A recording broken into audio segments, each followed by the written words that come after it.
We live? Yes, we are. Hello, and welcome to the Music Breakdown. Um, I'm Dawn.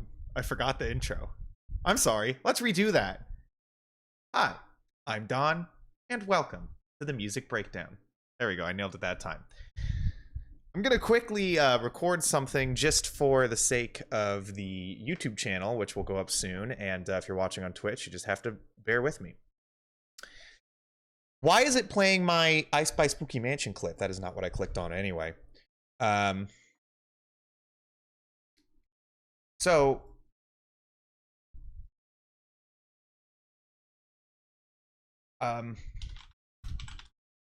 I apologize. Am I live right now? What the hell's going on? Why is Twitch like this? Why does Twitch have to be like this? Okay, I'm live. All right, we're all good. Okay, so as I was saying, hello, welcome everyone. So as I was saying, I need to record something for the YouTube channel because I'm going to put a video up there soon to finally announce this and to edit together all of the music reaction clips that we had and put them up as a video. So really quickly, here we go. You get to see the edit, you get to see the recording process.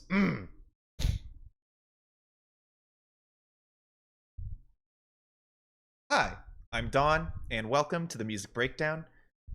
I know it's been a while since you've last seen me, but we are now doing Music Breakdown as a live show on Twitch. Every Wednesday at 6 p.m. Mountain Standard Time, you can catch the Music Breakdown live. We do reactions, we do reviews. This is what the Music Breakdown will mostly be going forward. There may still be some videos to the channel, recorded just for the channel, but for now, expect to see stream content, clips from stream, edited reactions from stream on the YouTube channel. What you are seeing here today was streamed live to Twitch at my Twitch channel, casting_404, linked in the description. Check it out every Wednesday at 6 p.m. Mountain Standard Time to catch me live. Thank you so much. Enjoy the video. Nailed it. You see that? Wasn't that fucking slapped? Hey, YouTube. If chat was behaving well during that, you may actually see yourself in the YouTube clip. And that YouTube clip may go at the beginning of every video. I don't know. But if it does, you're all there. So anyway, now we're live. I would like to start this stream off. We're going to do some fun things today. The most fun thing we're going to do today are some tier lists, okay? So we're going to do some tier lists for some artist discographies. I'll change the title whenever we get to them. Hopefully, if people are looking on Twitch and happen to be a fan of any of these bands I'm going to be doing a tier list of, they can check us out. If not, they're just going to have to miss out. Fuck them. So anyway, I would like to begin first, though, by going over some, reviewing some albums that I have been listening to recently, and this will be edited together with clips of other album reviews I did a couple of streams back. So I want to start with an album we actually reviewed the last time I did an album review stream, and that was Forget Your Own Face by Black Dresses, which is unfortunately right in front of chat. So I'm going to really quickly just pull this over here, and I'm going to really quickly... We'll do it as we'll do it when we get to it. Anyway, Black Dresses, Forget Your Own Face. Actually, I reviewed this last time, and I wasn't particularly fond of it at the time. I kind of thought this album was a little bit messy and a little bit too unfocused for my taste, because I tend to like more straightforward songs. That's not always the case, but it's just what I tend to gravitate toward. I like patterns in my music. I like memorable hooks. This album doesn't necessarily have a lot of that. But goddamn, dude, the more that I listen to this album, this is one of their best records. This is them sounding more fiery and intense and in the moment than they ever have. And I feel like on albums like Moments of Waste Isolation, and particularly Thank You, this is a sound and a vibe they were shooting for on certain tracks, but I feel like they've really nailed it here. This is one of their harshest records. I mean, really only beaten by Thank You. And the winding, crazy song structures are just really something to behold. It's also a very fun album, and of course, for a Black Dresses album, you can expect it to be quite dark and emotionally intense, and it is quite visceral in that sense. But I find out that they have a pretty big sense of humor on this album too, and there are a lot of quite funny disses and random little lines thrown in all throughout the album just to keep the levity up a little bit. There's a lot of great tracks on this. The opener is just absolutely insane. I mean, the amount of crazy things that happens, just rapid fire, even in like the opening moments of this track, is just fucking nuts. And the next track, Let's Be, is very similar in that sense, but it also culminates into one of their most beautiful moments they've ever had, both lyrically and sonically. And there's also the track Money Makes You Stupid, which is just maybe the best rager in the Black Dresses discography. I gotta say, I was wrong about this album, and honestly, when I reviewed it, I'd only heard it like twice, so that was on me. But seriously, this album is fucking fantastic. I really think that if you like Black Dresses at all, you should listen to it. If you like industrial music at all, you should listen to it. If you like shit that goes hard, you should probably listen to it. It's a very, very good album. I personally... Is it Black Dresses getting back on track? Well, I never really thought they went off track. I mean, for me, I wasn't a huge fan of Peaceful as Hell, but I wouldn't say that Peaceful as Hell was them going off track or anything. It just didn't appeal to me as much as their previous albums did. But then you had Forever in Your Heart, which was really good. And it pulled together a lot of their influences, particularly their guitar influences, in a really interesting way. But this album really, to me, honestly, is even better than that. My favorite album from them is Love and Affection for Stupid Little Bitches, and this is now definitely firmly in the second place. Really good album. I highly recommend it. And a very short listen to. If you find it unbearable, I can't necessarily blame you. It's very loud and in your face, just as all Black Dresses albums are, and it's not for everybody, but I fucking loved it. The next album I'd like to talk about is one that I don't know if anyone here has heard, but I was listening to this recently, and once again I have to move this fucking thing over because I screwed this up. Don't worry about it. So this is The Dock of the Bay by Otis Redding. This is actually the first time I've ever listened to an Otis Redding album, and the only reason I chose to go to this one first was because it has Sitting on the Dock of the Bay on it, obviously, right? That song is one of the greatest songs ever written by mankind, and you all should know that.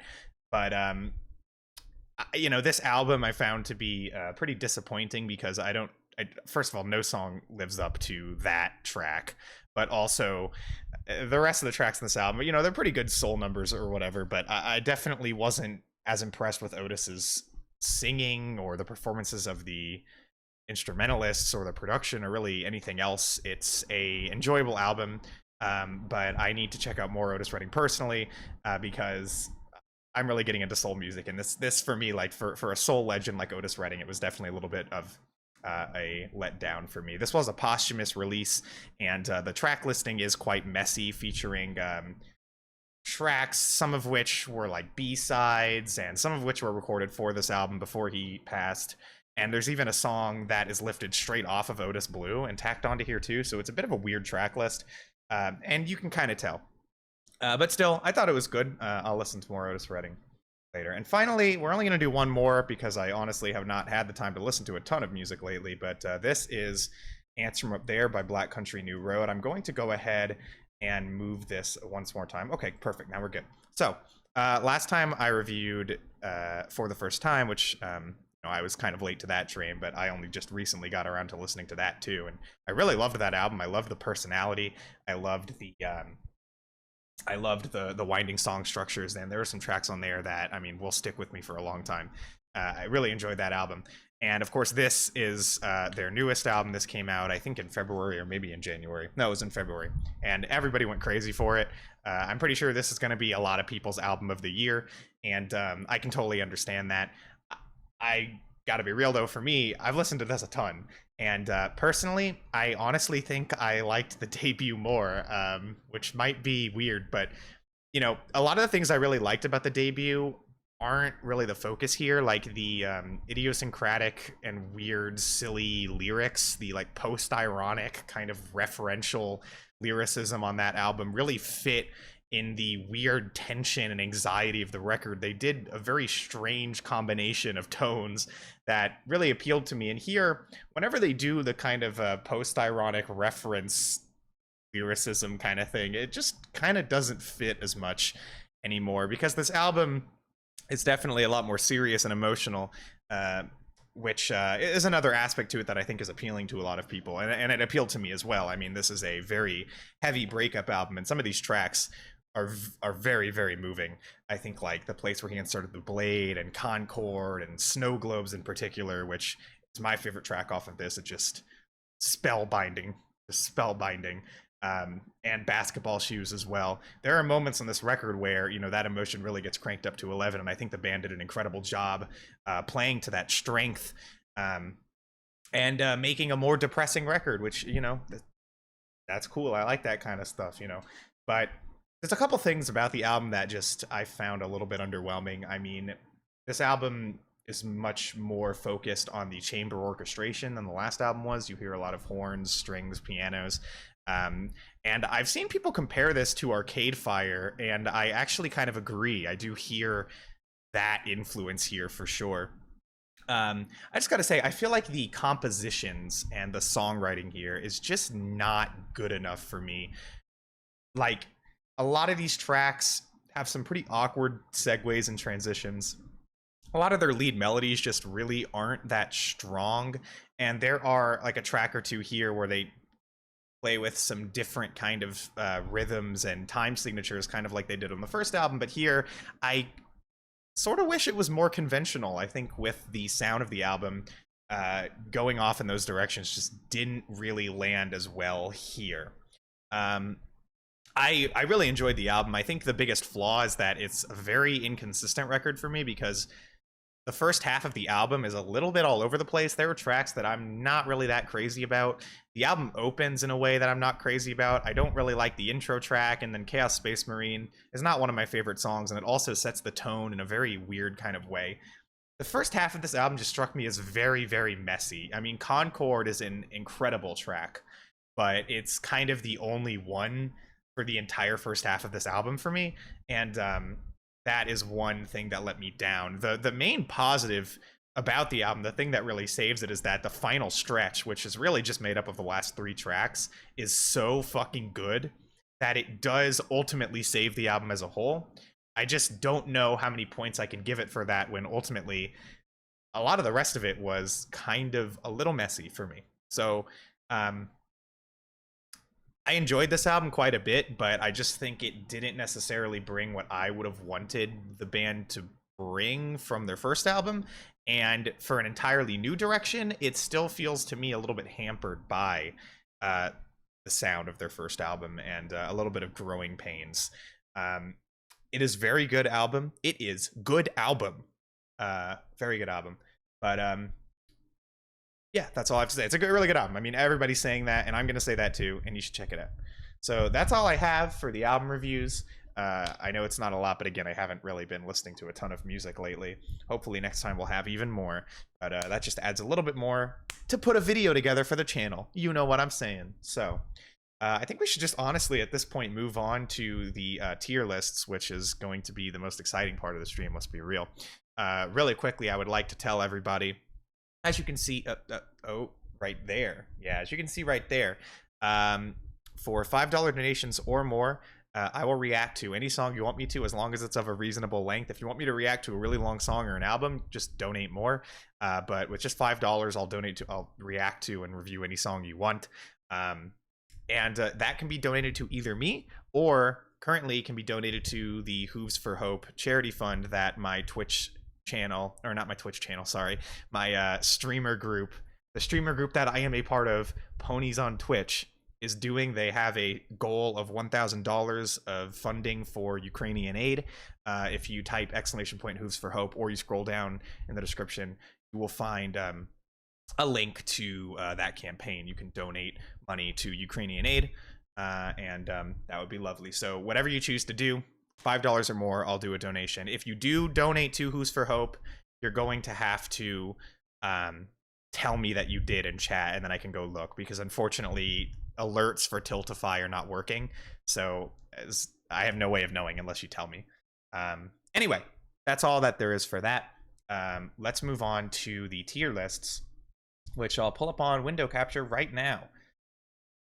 So before I do this, I would like to switch the title of the stream so that we can make it a little bit more accurate, I'll say Swans discography tier list. Swans album tier list. That's what I'll say. Is anybody in chat a fan of the band Swans? I'm a fan of the band Swans, as you may know. In fact, really quickly, I am going to grab a Swans record and put it off. See what I'm gonna. You want to check this out? This is fucking Soundtracks for the Blind, motherfucker. This album kind of put my YouTube channel on the map. I mean, maybe it was the Beatles video, but I feel like it was this album, because whenever people would tell me that they liked my YouTube channel, they always told me it was that review, the review of this album, that introduced them to me and to music as a whole also, which I always thought was super rad. I've gone back and watched that review, and I can't fucking watch it. I find all my old videos unwatchable, so that's maybe just a me thing, but I think it's kind of awful. But anyway, we're going to do a brief review of each of these albums as we tackle them. This discography tier list includes some live records and their EPs as well. I have not actually heard everything here, and some of the things here I haven't heard enough to really say anything about, so I'm only going to tackle what I can. But let's go through. So, starting with Swans' debut EP. This album is... Can I actually increase the zoom? Yes. Okay. So, nope, we need to go one less. Perfect. All right. The Swans' debut EP is an interesting one because this album doesn't sound that much like Swans. It sounds a lot more like just the more experimental strain of post-rock. No, not post-rock. Post-punk. Not post-rock. Post-punk that you could catch around the time. Very bassy songs, and honestly, more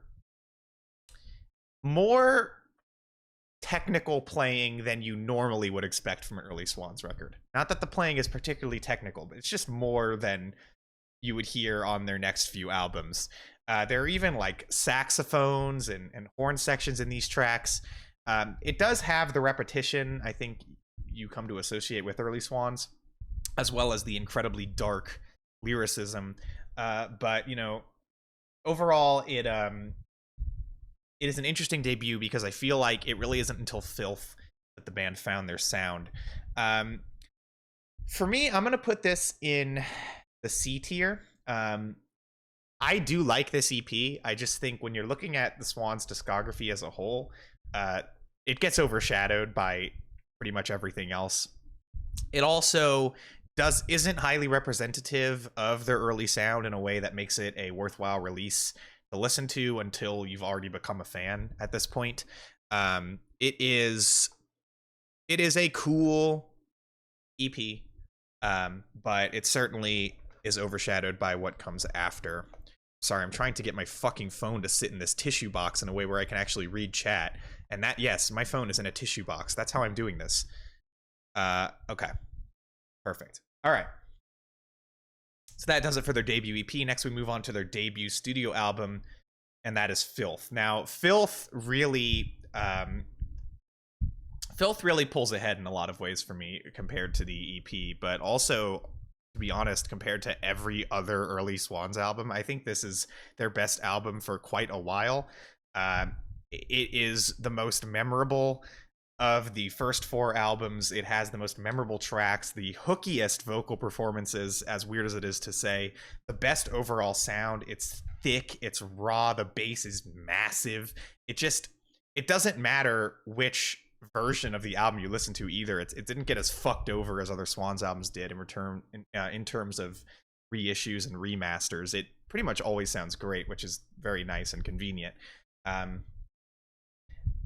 It just has a lot of power to it. It has a lot of raw energy and a lot of groove too. It's a very fun album considering the sonic palette they were working with on it. It really defines the sound of Swans throughout their entire career. It's something that is always in them. in some way, uh, barring very few exceptions. But, you know, it just strikes me as the most assured, confident, and thoroughly enjoyable album um, of any of their early releases. It's got some genuine fucking bass lines on it. It's got amazing noisy guitar work that is just so much more cacophonous than the stuff you hear on the next few albums. Lots of kick-ass tunes. Just a really, really great album. I think I'm going to put it in the A tier, be honest. I think that it really stands tall in their discography. It's one of their most iconic and interesting albums to me, and it's an album that I used to listen to quite a lot. It's very intense, and it brings a lot of enjoyability and that nice disturbing factor that you want out of an early Swans album. It really is the full package to me. So I'm gonna put it in the A tier. The next album was Cop. Now, Cop strips back the sound of Filth quite a lot. I'm always kind of taken aback re-listening to it, just how much they stripped down their sound, and I think that's why I just personally don't favor it as much. The album is still very intense and raw and disturbing. It's far more disturbing than Filth, and I think it's because they strip back that sound so much. The album is just a very difficult listen. It really puts you through the ringer. It's like not enjoyable in the way that Filth is to me, and that's not necessarily a bad thing. It just makes it far less replayable. But it is very extreme. And I think when you're looking to push the extremity or your own extremity filter, Cop is a good test in the Swans discography. It's as far as their studio work goes, it's one of their most just horribly unsettling, and I think that's really what carries it as an album, because for me there aren't a lot of tracks on here that I'm that much of a fan of. Half-Life is amazing, and it kind of has a riff, which is very unconventional for Swans, but it's sick. And it's the heaviest track here, and it feels like it expands upon the sound of Filth in a way that other songs on this album don't. And I would say the other two highlights are Your Property, which is one of the groovier tracks here, and then also the title track, which is probably just the most horrendous. It just feels awful to listen to, and it is truly the worst. So that would be another highlight for me. I'm gonna put Cop in the B tier. I like this album. I do not think that this is an essential record in really any way, but for Swans it stands tall as perhaps their most viscerally disturbing album, and that is why I am putting it in B. The next release is the Young God EP, and I'm just gonna put the Young God EP in. I'm trying to think. The thing is that there aren't any Swans albums I would call bad, and so putting anything in the D or F tier feels a little bit too low. But at the same time, this is one of my least favorite, if not this is my least favorite Swans release that I've heard. I'm gonna put it in the C tier because I really like Swans and I don't think any of their albums are bad. And I still would say this album is above average. I think this EP continues in the trend of Cop. It strips the sound back even more, and it focuses on the heavily disturbing lyrics and the overall viscerally uncomfortable sound. And that is really the way that Young God works. But it's kind of the only way that it works for me. I think that aside from that aspect, it is very slow. And I just cannot personally really get into the slowness. It's a little boring. I think I like what Swans were doing on this EP, but I find it to be thoroughly unenjoyable. I'm not gonna say it's bad, but it's definitely one of their weaker releases for me, for sure. The next album is another one of their weaker releases, which is the album Greed. Greed continues very much in the vein of Young God in that it's really, really slow and atmospheric, but it's even more atmospheric than Young God is. It feels like atmosphere was really what they were going for here. Of course, Jarbo joined the band at this time, and her vocals don't really add a lot here. She kind of just moans in the background and plays keyboards. And the keyboards do add a little bit to this album, particularly on the opening track, Fool, which is definitely, I think, the highlight of this album. Hearing Swans continue their sound over a dark piano riff is something that you would not expect listening to these four early records here. It is a different direction in a good way. But I think that ultimately, once again, this album is just boring, and I hate to just leave it there, but it's just boring. It is really slow, and the atmosphere just doesn't really sell it for me. There are some really, well, there are some pretty good tracks on this album. The original Money is Flesh, which is a song a lot of you probably think you've heard but haven't, because it's actually really hard to get your hands on. Most versions of this album that you find on Spotify or on physical copies use the Money is Flesh from Holy Money, which is a faster version. The original Money is Flesh is really slow, or it's slower anyway, and I think it's pretty sick. And the title track is pretty solid too. There are some okay cuts, but there are some songs here that really are among their worst for me. I like Fool. I would say Fool's my favorite, but again, I'm gonna put this in the C tier. Really, just an unmemorable album, and I think just not a big fan of this one. Next, we have Holy Money. Holy Money is the sister album to Greed in many ways. It actually reuses certain tracks from Greed and recreates them into new versions, often faster versions or more industrial versions. It's one of their most industrial sounding albums from this industrial era. And there are more, I don't know if they are drum machines, but they certainly are produced to sound like drum machines. I like this album. I think it's better than Greed. I think it has a lot of quality tracks, and I think the overall vibe is just more enjoyable than Greed. It reminds me more of Filth than of something like Copper Greed. It's a little bit faster. The energy is taken up a little bit more, and there are some legitimately pretty groovy tracks on this album. I like this album. I will put it in the B tier. I think it is good. I do not think it is essential in any way, however. Next is Children of God. Now, Children of God is really the turning point in the Swans discography, because with Children of God, it they expanded their sound into so many different dimensions that I think takes it way beyond anything they'd done before. This album is way folkier, and it's a lot more atmospheric. The keyboards take much more of a presence here than ever before, and that stuff is just great.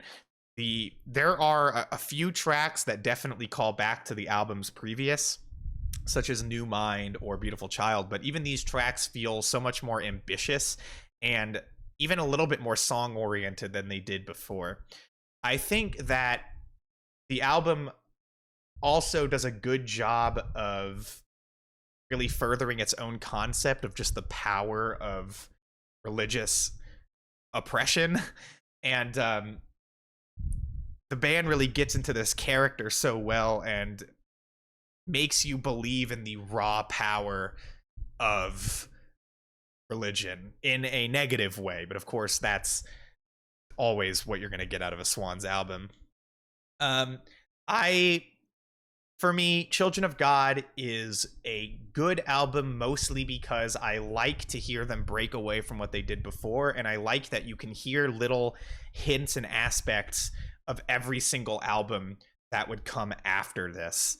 And that's really what carries it for me. But the songwriting here is just not it for me. I think that the repetition of these songs is really overkill. A a lot of these tracks just do not deserve to be as long as they are. And let's be clear, every track's like 4 minutes or 5 minutes. They're not even that long, but they feel so long sometimes.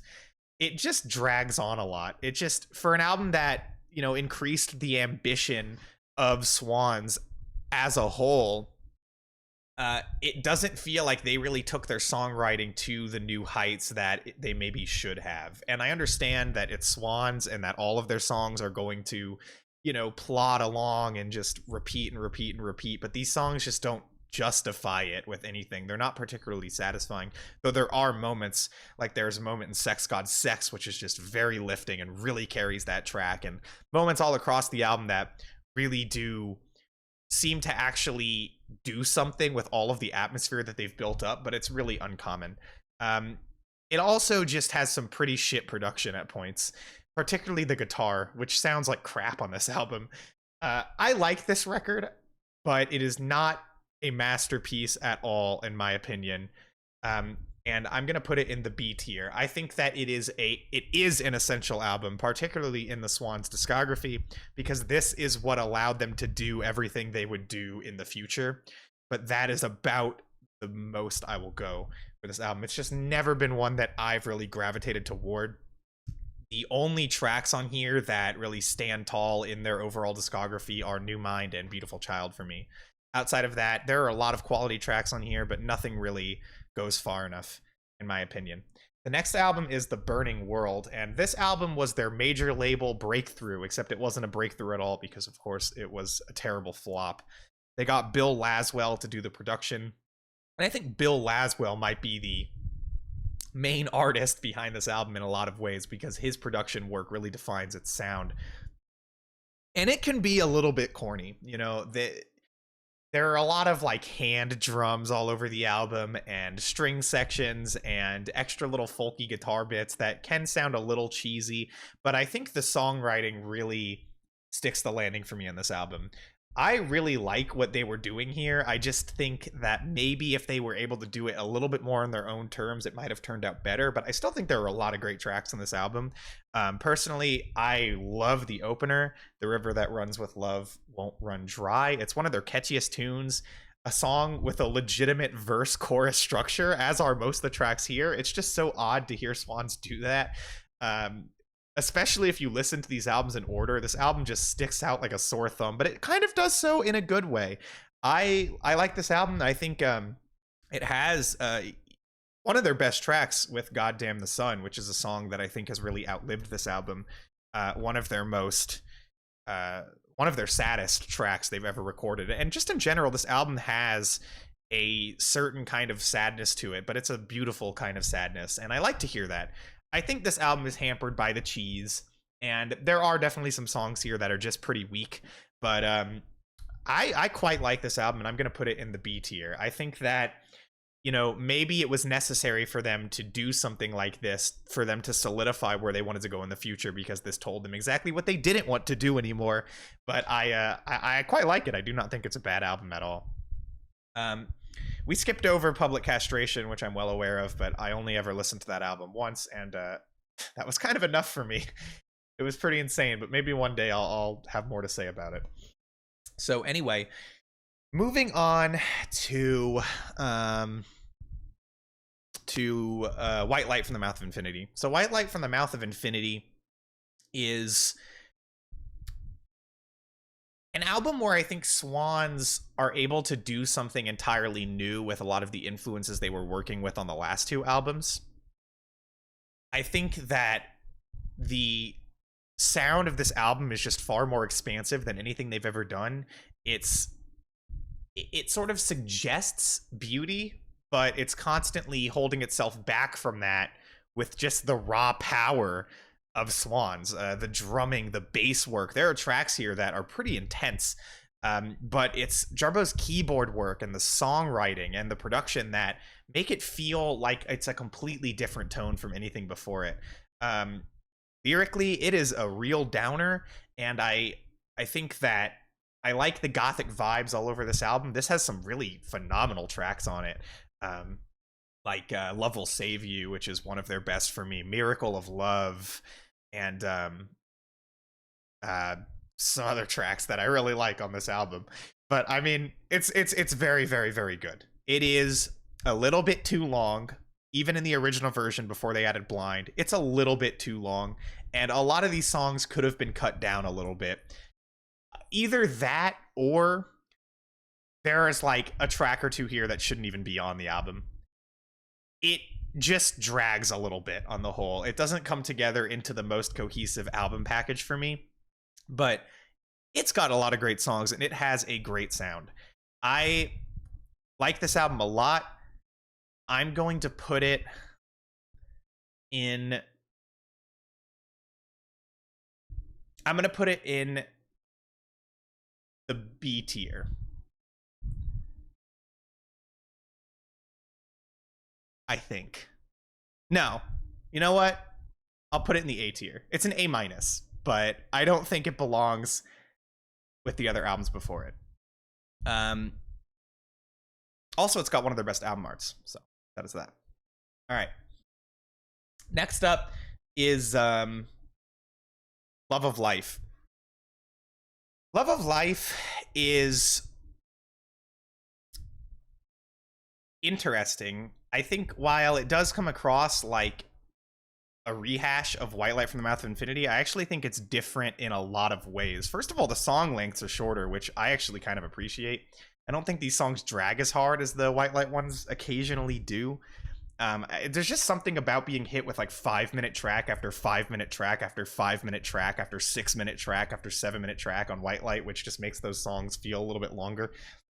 Love of Life doesn't really fall into that trap, and one thing they do to keep it interesting is by adding all of these little interludes in, which really spice up the track list of the album, and also hint towards things they would do on soundtracks for the blind. I like this album, but only a little bit, because it just doesn't have song power. It has some great songs. The title track is one of my favorites, and Her, I think, are two really excellent tracks, but there's a lot of weaker songs here. It feels like it's doing a lot of the ideas that White Light had, just worse than White Light did them. The melodies aren't popping as much. They're not as bright or shiny. And the keyboard work sometimes can be a little bit garish in comparison. It's a good album, but it is only kind of good. It's very messy. There are a lot of tracks here that just are not anything special. I'm going to put it in the B tier. It's between the B and the C for me. I think I'm going to go with B. I would put it in like B minus. But I don't want to put it down there with like Greed and shit. So I think I'm going to go with that.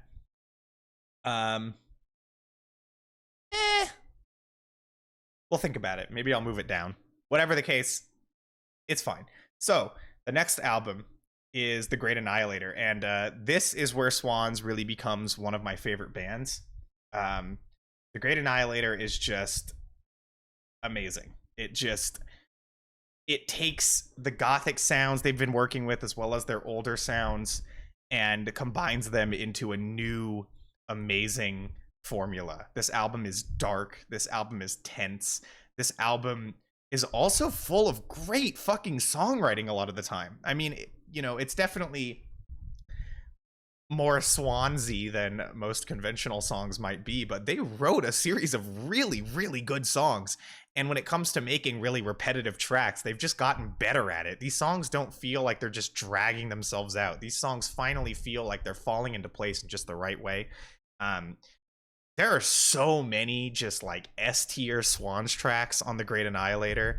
I mean, the entire opening run of this album is just incredible. There are so many phenomenal tracks. Like I Am the Sun, She Lives, Celebrity Lifestyle, Mother Father, the title track, Great Annihilator, fucking Telepathy. I mean, Killing for Company. Like there are so many just awesome tracks on this album. I also like the claustrophobic kind of sound that it has, which could be seen as a detriment, but it just works for this album. It is sick. It is sick. This album really has them coming like super into their own, to the point where I think this is one of the absolute best albums in their discography. I am debating A or S tier. I think I'm gonna have to go with. I think I'm gonna have to go with S. No, I'm gonna have to go with A tier, but it's a very high A tier. I'm gonna move White. All right, folks, I'm gonna do some things. Okay, this is going into C. This is going into B. Yeah, yeah, yeah. Okay, we're doing that. Okay, so next up is Soundtracks for the Blind, and I shouldn't even have to say this, but this is going into the S tier. Soundtracks for the Blind is an astonishing fucking masterpiece of a record. It is flawed in a flawless way, in the way all of the best kinds of double albums are. And it just possesses such an alluring mystery and world that it builds that is unlike anything else. It is an album that just eludes total understanding, but like the feeling of it is so potent. It's not an album made up of a bunch of tracks that are like awesome songs you always want to listen to when it comes to Swans in the way that like The Great Annihilator is. It is a true experience of a record, and maybe more so than most other albums out there. It just takes you places, you know. The flow of it is so incredible, the way that they move from these ambient pieces, these long post-rock tracks, to these fucking crazy sound collages. There's so many unique turns and twists and turns all over this album, places it goes you would never expect, but somehow the tone continues to stay contained. It's like it has an emotion, and that emotion that it possesses is a mixture of every emotion that you can have. And it comes together in this strange soup that you just don't get from many albums. It is so thoroughly strange and interesting, and it never, ever loses that power. This album contains some of their most experimental and out there work in their entire career. Tracks like Volcano, Her Mouth is Filled with Honey, and you know, some of the drone tracks like Surrogate Drone, YRP2, just some really odd tracks that benefit the overall vibe of the album. And of course, I Was a Prisoner in Your Skull, just a fucking ridiculously strange sound collage that somehow comes together into a very cohesive work.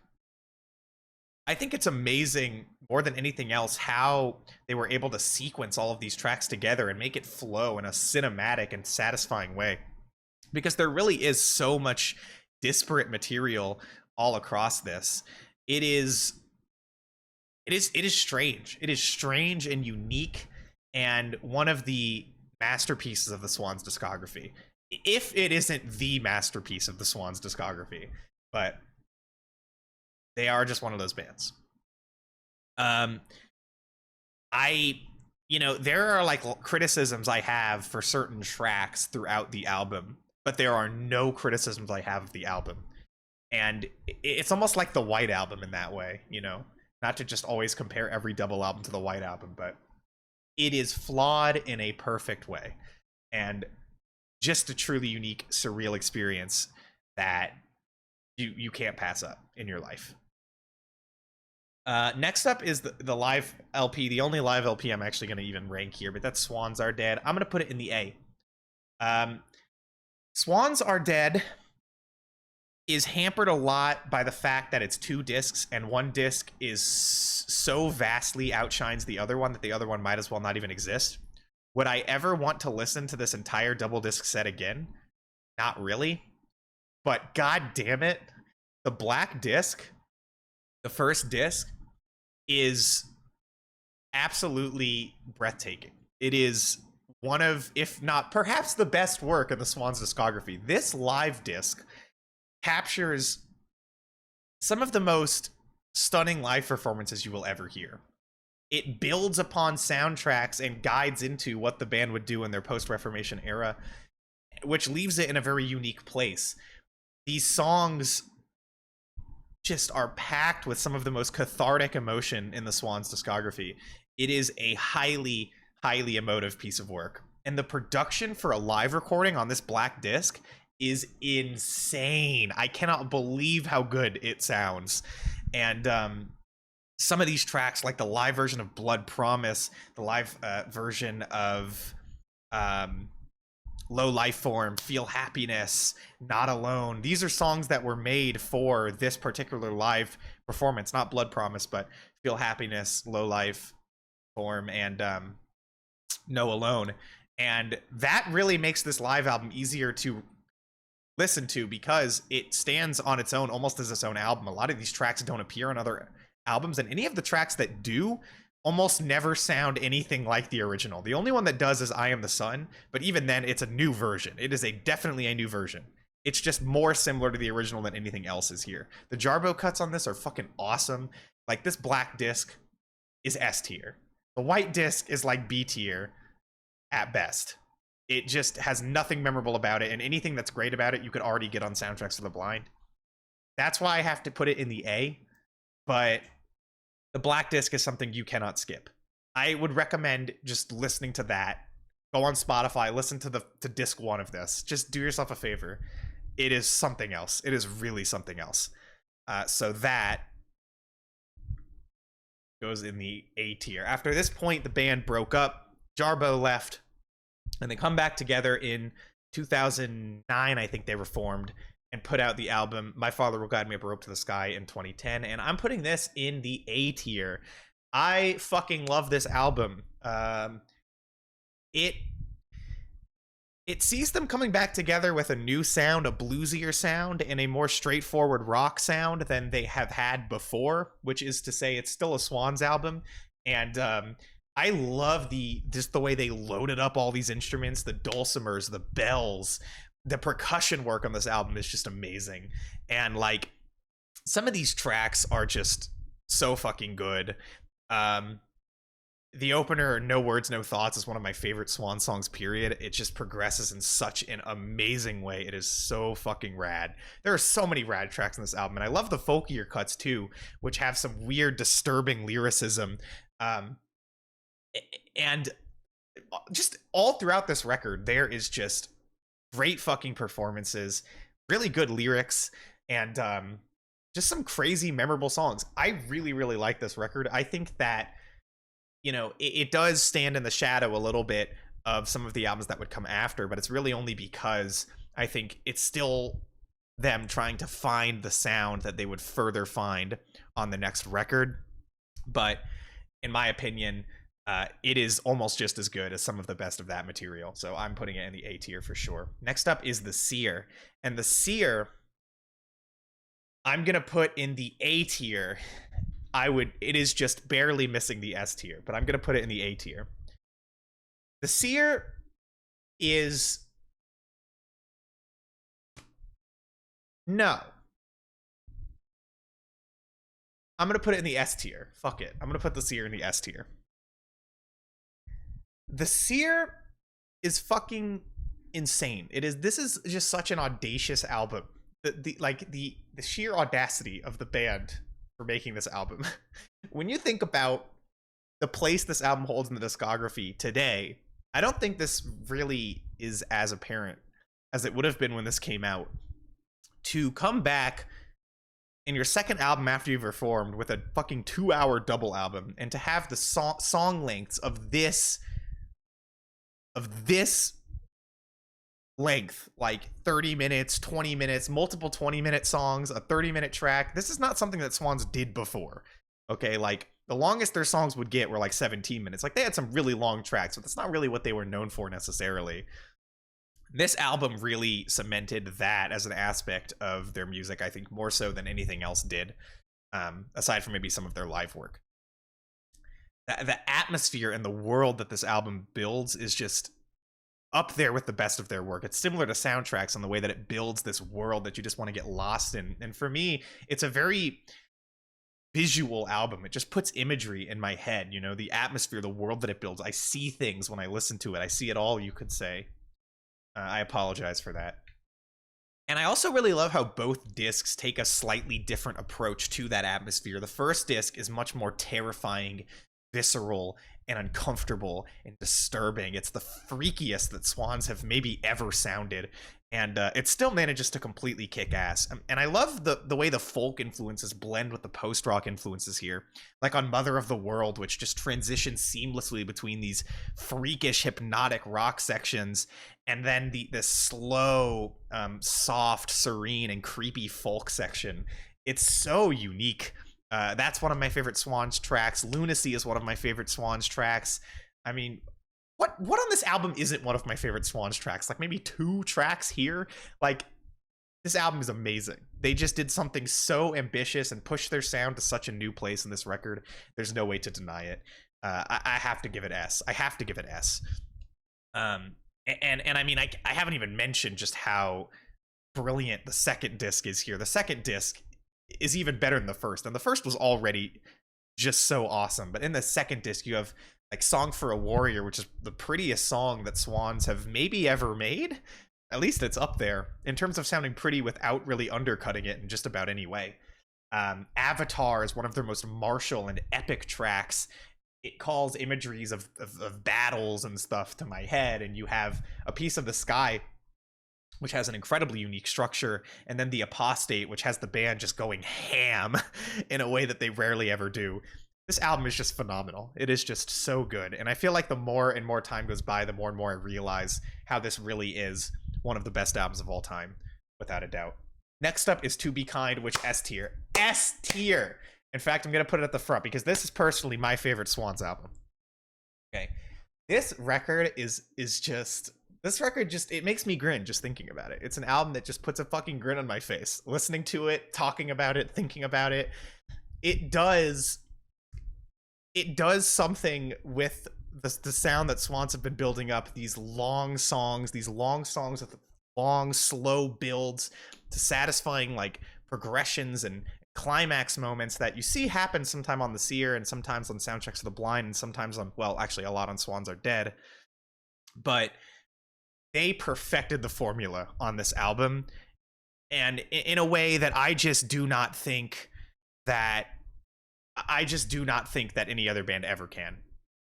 They took this sound of the slow, tense, suspenseful build and the large, loud, climactic releases of sound and noise to such a remarkable and perfect place that I don't think any band will ever manage to top it in that particular respect.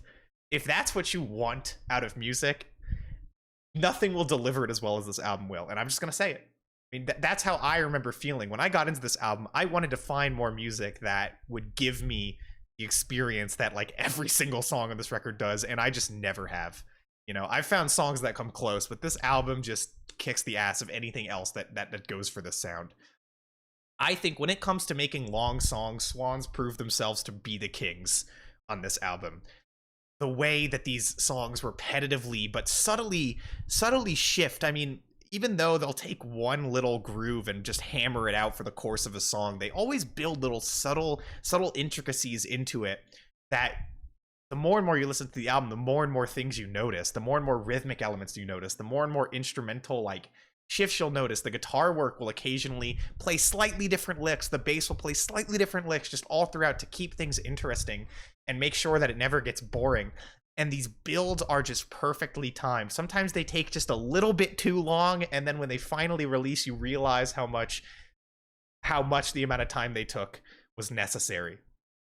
It is like mathematically constructed down to the second, and it is an album that impresses me and will never stop impressing me the rest of my life. It is a fucking perfect album, and it's my favorite Swans album. Is it the best Swans album? That's up to you to decide, but it is my favorite Swans album. The next album is The Glowing Man, and I'm going to put it in the C tier. And I'm going to be real with you. This album has a lot of very weak tracks. And the more that I think about it, the more I realize I just don't like this album very much. It When this came out, to me it really felt like it was just a far weaker version of To Be Kind. And while I recognize that the album goes for a different thing than To Be Kind does, it just does not nail what it's going for, and it just ends up sounding like it should have been more like To Be Kind. That's how I always feel when I listen to it. They just don't do the slow, cerebral, religious experience kind of thing that they're trying to do here very well at all. This album just has so many weak tracks. So many tracks that have like these really great moments but fail to do anything interesting with them. Tracks that repeat and repeat and repeat, but it's like they forgot what they're supposed to do when they've repeated a song for 12 minutes.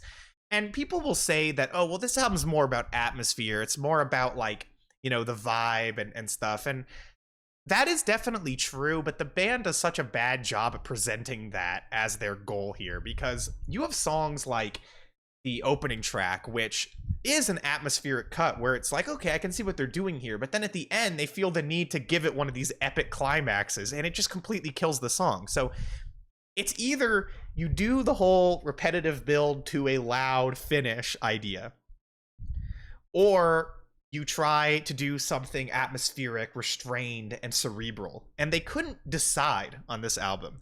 And I just don't think it turned out very well. There are some tracks on here that just kind of suck. Like the song portion, the lyrical portion of Frankie M is terrible. The When Will I Return song is just a very poor rehash of Bring the Sun, which is not to undercut the very serious and intense lyricism, but musically the song just doesn't work. And the only track here that really comes together into anything that I've ever really enjoyed is the title track, which is one of the band's best tracks.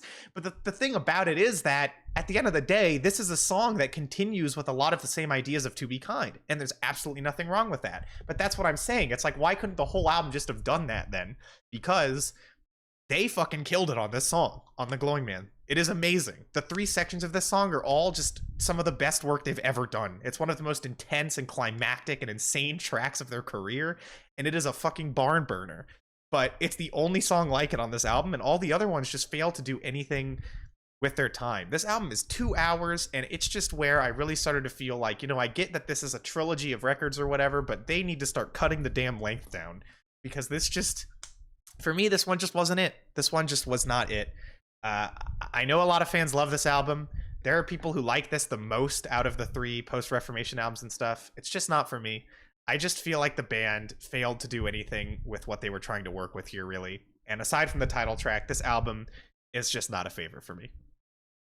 You know, it has its moments. It absolutely has its moments, and the production on this album is phenomenal. And it's still a Swans album. They still bring it in many points in the album, but there are many points in the album where they could have brought it a lot harder. So I'm gonna have to put it in the C tier. Next is Leaving Meaning, which I'm gonna put in the B tier. You know, I know it's probably gonna upset some people that I say it's better than The Glowing Man, but at the end of the day, it's definitely less essential than The Glowing Man. I mean, this was an album that Swans made so that they could put out an album, and that really feels like the only reason that it exists. It's like, well, we're just going to do more music, and they did more music, but they didn't really pull it together into any kind of memorable package.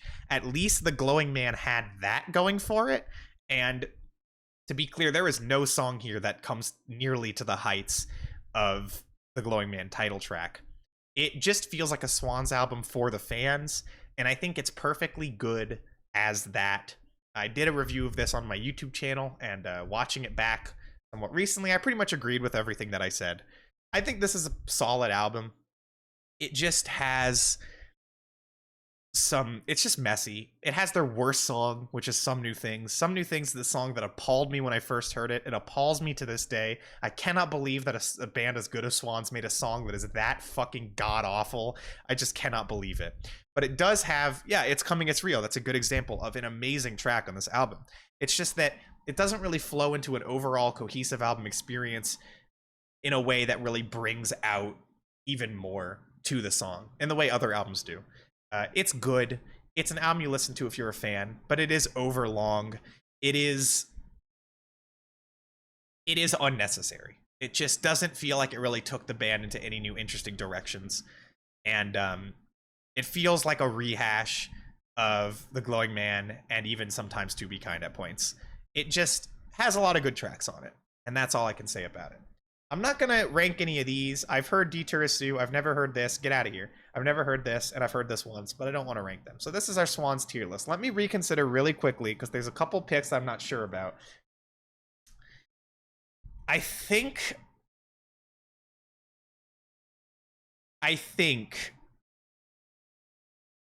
that I should move White Light up. My only thing is that Filth and White Light are a little bit below the Black Disc and My Father Will Guide Me Up a Rope to the Sky and The Great Annihilator. White Light in particular. So we'll say it's A-. I'll actually rank them. I think I probably would rank them this way, actually. I like Holy Money a little bit more than Cop, for being real. Burning World I like more than all of these. Leaving Meaning I probably like. I don't really know if I like it more than... I think I like it more than these. And here, I like this the most. There. Breed. And, yeah. I think that's my ranking. So we're going in each tier, left to right. That's the way that I think I would rank these albums. Yeah, this is my Swans tier list. Thank you for watching the Swans tier list. If you're watching on their YouTube channel, be sure to check out the Music Breakdown live every Wednesday, 6 p.m. MST. Thank you. All right. Is S tier 10 or is it just like a loose peak tier? It's pretty much 10. We'll just say loose peak tier. I didn't really align these perfectly with the scores I would give these albums because I was trying to consider also like placement in the discography and which albums seem to matter more to me or stand out to me more. So don't worry so much about the score. For me, the Seer is like a 10 minus. A 9.75 is what I have it as, and I would say that that's accurate. But I think that belongs in S. So yeah, like this is peak. These are the masterpieces. These are like the really great albums and whatever. Yes, that's how we're doing it. All right. Listening experience. Well, yeah, the listening experience, discography placement, as well as the score, the amount that I personally like it. That's kind of what I'm all like ranking together. All right, so we're going to move on to the Beatles. We're going to do the Beatles studio albums tier list. The fucking Beatles. The Beatles. We're doing the Beatles. We're becoming British for this album. So, here we go. Now, all right, Beatles tier list. The Beatles, best. They're the fucking Beatles. I've loved the Beatles for a really, really long time. I have loved the Beatles for a very, very long time. When I first got into music, this was one of the first bands I was heavily into. And I will never not be heavily into the Beatles. An incredible, lovely fucking band. And we're going to do a tier list of all their albums. If you've never seen my Beatles retrospective, don't watch it. But I did make it, and it has a lot of views by my standards, okay? To give myself some credit, but I hate the video. Let's go. Starting with Please Please Me. I'm going to put Please Please Me in the C tier. Please Please Me is a very historically important album, but it's only... While it has influence on rock music, it's more just that it started the career of the Beatles, and I think that's why people see it as being so essential historically. I am not going to deny that aspect of it, and the fact that some of the singles for this album are really some of the most important and universally relevant early rock songs, but it's not that great of a record. It has tracks like I Saw Her Standing There, Love Me Do, Twist and Shout, some of the best early Beatles tracks. It also has a lot of pretty weak covers and a lot of just generally kind of weaker Beatles tracks. It's okay. It is okay. The album is okay. It's not the Beatles in top form, even when it comes to just the fun early rock and roll era of the Beatles. Did my mic just go out? My camera just went out. Okay. Give me 1 sec. Technical issues. Why did that happen? My camera died. Very weird.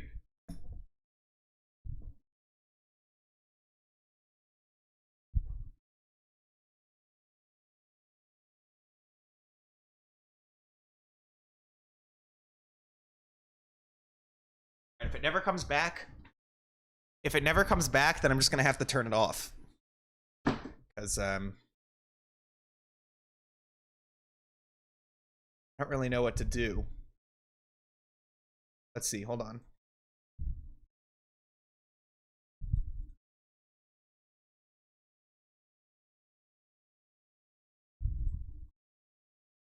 Here we go. We're back. Hi. Sorry about that. My bad. All right. I don't know what the hell happened. Anyway, back to the tier list. Yeah, but as I was saying, it's okay. You know, it has some great songs on it, but I definitely don't think it holds up really as an album. It's fine. I'm going to put it in the C tier. The next album is With the Beatles, which I'm also going to put into the C tier. I don't really know which of these two albums I prefer. I mean, Please Please Me probably has the higher highs, the more memorable tracks. This album is a lot more uniform. It's a lot more samey. A lot of these songs, and the production is just worse, honestly. It's you know, it has a lot of good tracks on it. It's just not really, it doesn't really have anything in the way of historically important tracks or some of the best early Beatles songs or anything. All My Loving is really the only one I can think of.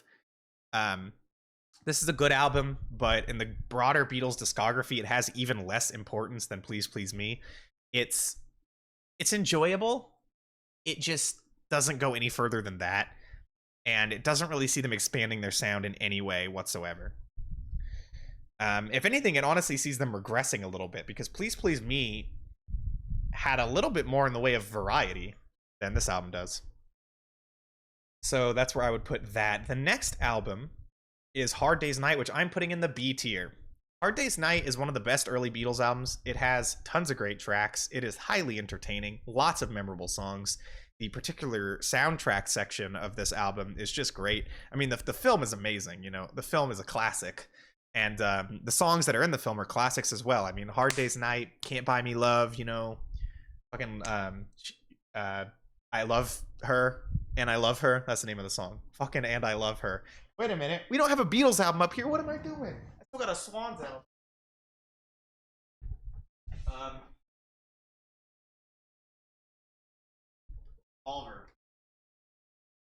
Revolver in the back.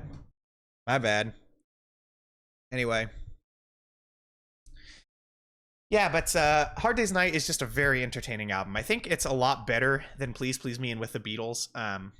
Way more fun, way more energy, and a little bit more ambition too than at least With the Beatles. The songs at least feel like they have a little bit more variety. It's a very fun album. Very, very fun pop rock album, and I think one of the most essential and memorable of the early Beatles records. If you're only ever going to hear one album from the early Beatles era, I would say make it this. It is not my favorite, but I think it might be the best and the most representative of that era. Very, very good album. Next up is Beatles for Sale, which I'm also going to put in the B tier. This album is really good in my opinion. I think that this album sees the Beatles taking on some of their more folk influences. They're clearly getting more and more influenced by Bob Dylan here. The pop rock tracks in this album are great. A lot of the covers are really fun, and some of their honestly best early songs appear in here, like I'll Follow the Sun and No Reply, I'm a Loser. It's a darker album. It just comes across as a more depressed album from the early Beatles, which is very odd. And it isn't hampered by that. It's not an overall dour record, but there are some pretty dour songs on this album. And I think it's just more interesting songwriting wise than some of the other ones from this period. It tends to get a bit of a bad rap, and a lot of people consider it their worst, which I think is ridiculous. I've never really understood that, to be honest. I quite enjoy the album. And I'll put it in B. The next album is Help, which I'm also going to put in B. But I will say, Help is an incredibly messy album. It has some pretty crap tracks on it, but it also has some of their absolute best material. The Help title track is one of the best Beatles songs. Ticket to Ride is one of the best Beatles songs. Fucking You're Gonna Lose That Girl is one of the best Beatles songs. Yesterday is one of the best Beatles songs. I've Just Seen a Face is one of the best Beatles songs. Like, there are so many great tracks on this album. The fact that there are some pretty shitty tracks like Act Naturally doesn't really ruin that for me. It's a very solid album. It's got a lot of it's the most, at times anyway, it's the most mature of the early Beatles records. It really feels like it's bridging the gap between early Beatles and later Beatles. This is very much like mid-period Beatles, and it feels like the gateway drug to later Beatles. Very good album, and I very much do enjoy it. Next up is Rubber Soul, which I'm gonna put this in the A tier. I'm gonna put this in the A tier. It's A plus. Rubber Soul is, songwriting wise, like song for song, easily one of the best Beatles albums. And the vibe, the feeling of this album is just so great. It is the Weed album, but this breezy poppy folk rock that they go for in this record is just phenomenal. It's so entertaining. There's so many fun tracks, and it's probably the first time I think that the track list on the album flows really well and is really enjoyable to listen to song for song. It doesn't just feel like a collection of tracks. It feels a lot more like an album. It isn't all the way there on that front yet, but it's definitely a lot closer than some of the earlier records. This album has so many fucking S-tier Beatles songs on it. It is crazy. There are so many amazing songs. Yeah, Drive My Car, Norwegian Wood, Nowhere Man, Michelle, Girl, fucking In My Life. I'm leaving out a bunch, but God, this album is so good.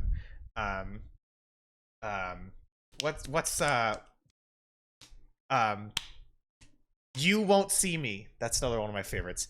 This album is, sometimes it's very groovy, sometimes it's very folky, but it's killing it every single thing that it tries. It's like the final realization of the sound I think they were trying to go for on the last two albums with Beatles for Sale and Help. You can hear that fully evolve into something on this album, and it is a classic, and it's absolutely one of their best albums.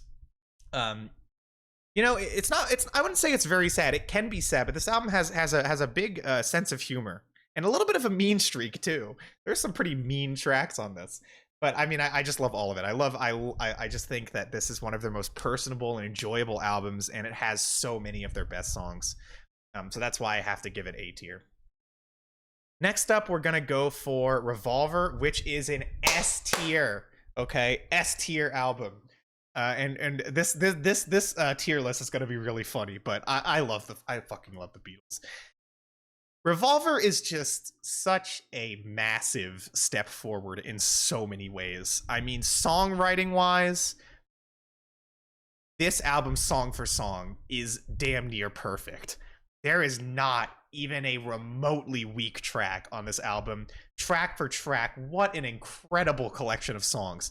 I mean, some of the most ambitious but still digestible work they've ever done. I think when you compare it to something like Sgt. Pepper's or the White Album or even Abbey Road, these songs are very digestible. They still very much feel like fun, catchy pop rock songs, but they managed to bring so much into them. Like, this album is highly psychedelic, one of their most psychedelic. It is colorful. It is unique. And like, God, is it catchy? I mean, there's so many catchy tracks. Every time you listen to Revolver, you get a song stuck in your head. You know, it is fabulous, to use a term that the Brits would use. Honestly, yeah, song for song, one of their absolute best records. Just so fucking good. I could talk about the highlights of this album, but like, I would list just about every track here. It really is that good. Just what an amazing album. What an amazing album. And next up is Sgt. Pepper's Lonely Hearts Club Band, which is an S tier. This is actually my personal favorite. I just there is just something about this colorful, playful world that the Beatles create on this album which entrances me no matter how many times I hear it. It is one of their silliest and also most emotional and also most strange albums. It just does so many things. It expands upon Revolver and makes an album that is much more of a unit. And I think this is really the first time where the Beatles fully understood how to craft an album, because the album craft on this record is some of the best in history. It flows impeccably, and it does so even with all of the disparate and different directions this album goes on. This is an album that can flow from With a Little Help from My Friends into Lucy in the Sky with Diamonds, and it doesn't even feel messy. Like, these are two completely different tracks. Some of the songs in this album build a completely different world than other songs do, like A Day in the Life, which somehow closes this album in a completely perfect way, despite the fact that it kind of goes in a direction that the rest of the album doesn't. But it is seamless. It is absolutely seamless. This album is just, it is so fucking perfect. It is so perfect. Like, again, song for song, best Beatles song after best Beatles song after best Beatles song. I mean, it's just like all S tier shit. It's my personal favorite. I just love the world that it builds. I love the songs. It's like, I can't listen to this and not sing along. And let me also mention the bass work. The bass playing on this album is so good. Paul is such a good bassist. He played bass in a much more melodic way than most bassists do, and I think that is actually what gives the Beatles their distinct sound. In all of pop rock, the Beatles, you know a Beatles song when you hear it, and a lot of that is the melodic bass playing that Paul did, and that's all over this record. I love the bass line in this album. If you've never paid attention to that, I highly encourage you to give this a listen and pay attention to the bass work. It's so good. Yeah, A Day in the Life is the best Beatles song in my opinion, but there are many tracks here that you could say that about. Just what a phenomenal record, beautiful album, and an easy S tier. Next up is Magical Mystery Tour, which I'm going to put in the A tier. Magical Mystery Tour is a weird one because at the end of the day, it isn't really one of the main Beatles albums. When this was released, it was released alongside the TV film, and it was only, you know, I think 6 songs, right? And those 6 songs wound up on a 6-song EP in the UK. It was only when it came to America that they added the second side on to the LP version, which was basically just made up of some of their singles from around the time. A lot of the singles on this album, or the second half, are songs that were made for Sgt. Pepper's, like Penny Lane and Strawberry Fields Forever.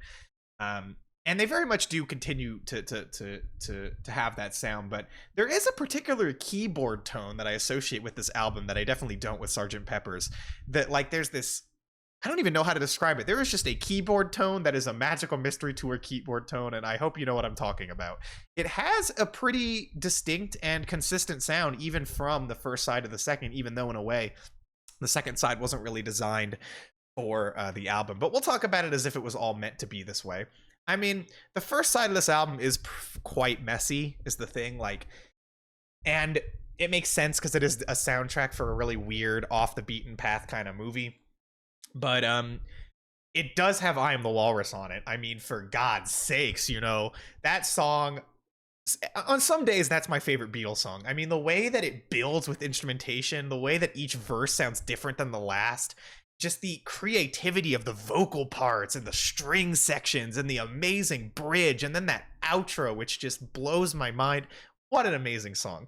And it's my favorite song on this album. This album also has fucking Strawberry Fields Forever on it, which is one of the most unique like chart topper songs probably ever. I mean, this is a highly adventurous and experimental track for them. And it is a very mind-bending and weird song. The way that every verse is completely different in sound, and the transitions and the segues, it's so interesting. God, just all over this album, it is brilliant. It is brilliant. There are so many great tracks, but the main thing that hurts it is really just the first side, which has a couple of songs that aren't really that great. Some of these just aren't some of my favorites, like the Magical Mystery Tour title track, the Flying instrumental, Your Mother Should Know. Like, these are very enjoyable songs, but they're just not necessarily some of my favorite tracks. The second side, however, is full of really some of their best singles. I mean, Hello Goodbye, Penny Lane, All You Need Is Love, like, come on, you know? So in some ways it's very stacked, and in other ways it's quite inconsistent, but I'm going to put it in the A tier. Next up is the White Album, which I'm going to put in the S tier. In the S tier. Let's go Beatles. The A tier's gonna get passed up a little bit here, but seriously, I mean, what's interesting is that, you know, the White Album is essentially the follow-up to Sgt. Pepper's. Magical Mystery Tour is more of a compilation in a way, I mean, or at least sort of. And the White Album is so it just strips back all of the artistic ambitions that they had and turns their entire sound inside out. And my God, when you just let the Beatles at this point in their career just write a bunch of songs, they churn out banger after banger after banger. It is like they just can't help themselves. The uniqueness, the strangeness, the allure of this album. We were just talking about how Soundtracks for the Blind can have so many disparate elements for a double album and can be so flawed in so many ways, but come together into a flawless package. And I feel exactly the same way about the White Album. It is so fascinating. And like, even though they tried to strip back their sound, and you can tell, it's still highly ambitious. There are so many tracks which go in such interesting directions. They try out so many styles all across this album, despite the general overall pop rock vibe. And even though and I mean, God, and once again, like, song for song, so many of just the best Beatles songs of all time, like While My Guitar Gently Weeps, Back in the USSR, Dear Prudence, fucking, you know, fucking Helter Skelter, Happiness is a Warm Gun. I could go on and on and on, but there's so many hidden gems all throughout the album too, and even some of the dumber, just more throwaway songs just fit so well that I end up liking them just as much as some of the best tracks here. The flow completely makes this album. Some of these songs on their own are kind of whack, but just because of the way they designed this double album, it all comes together in such a way where it's just like one of the most wonderfully creative and interesting works ever put out by any band ever. It's fun, it's weird, and it's got so many amazing songs.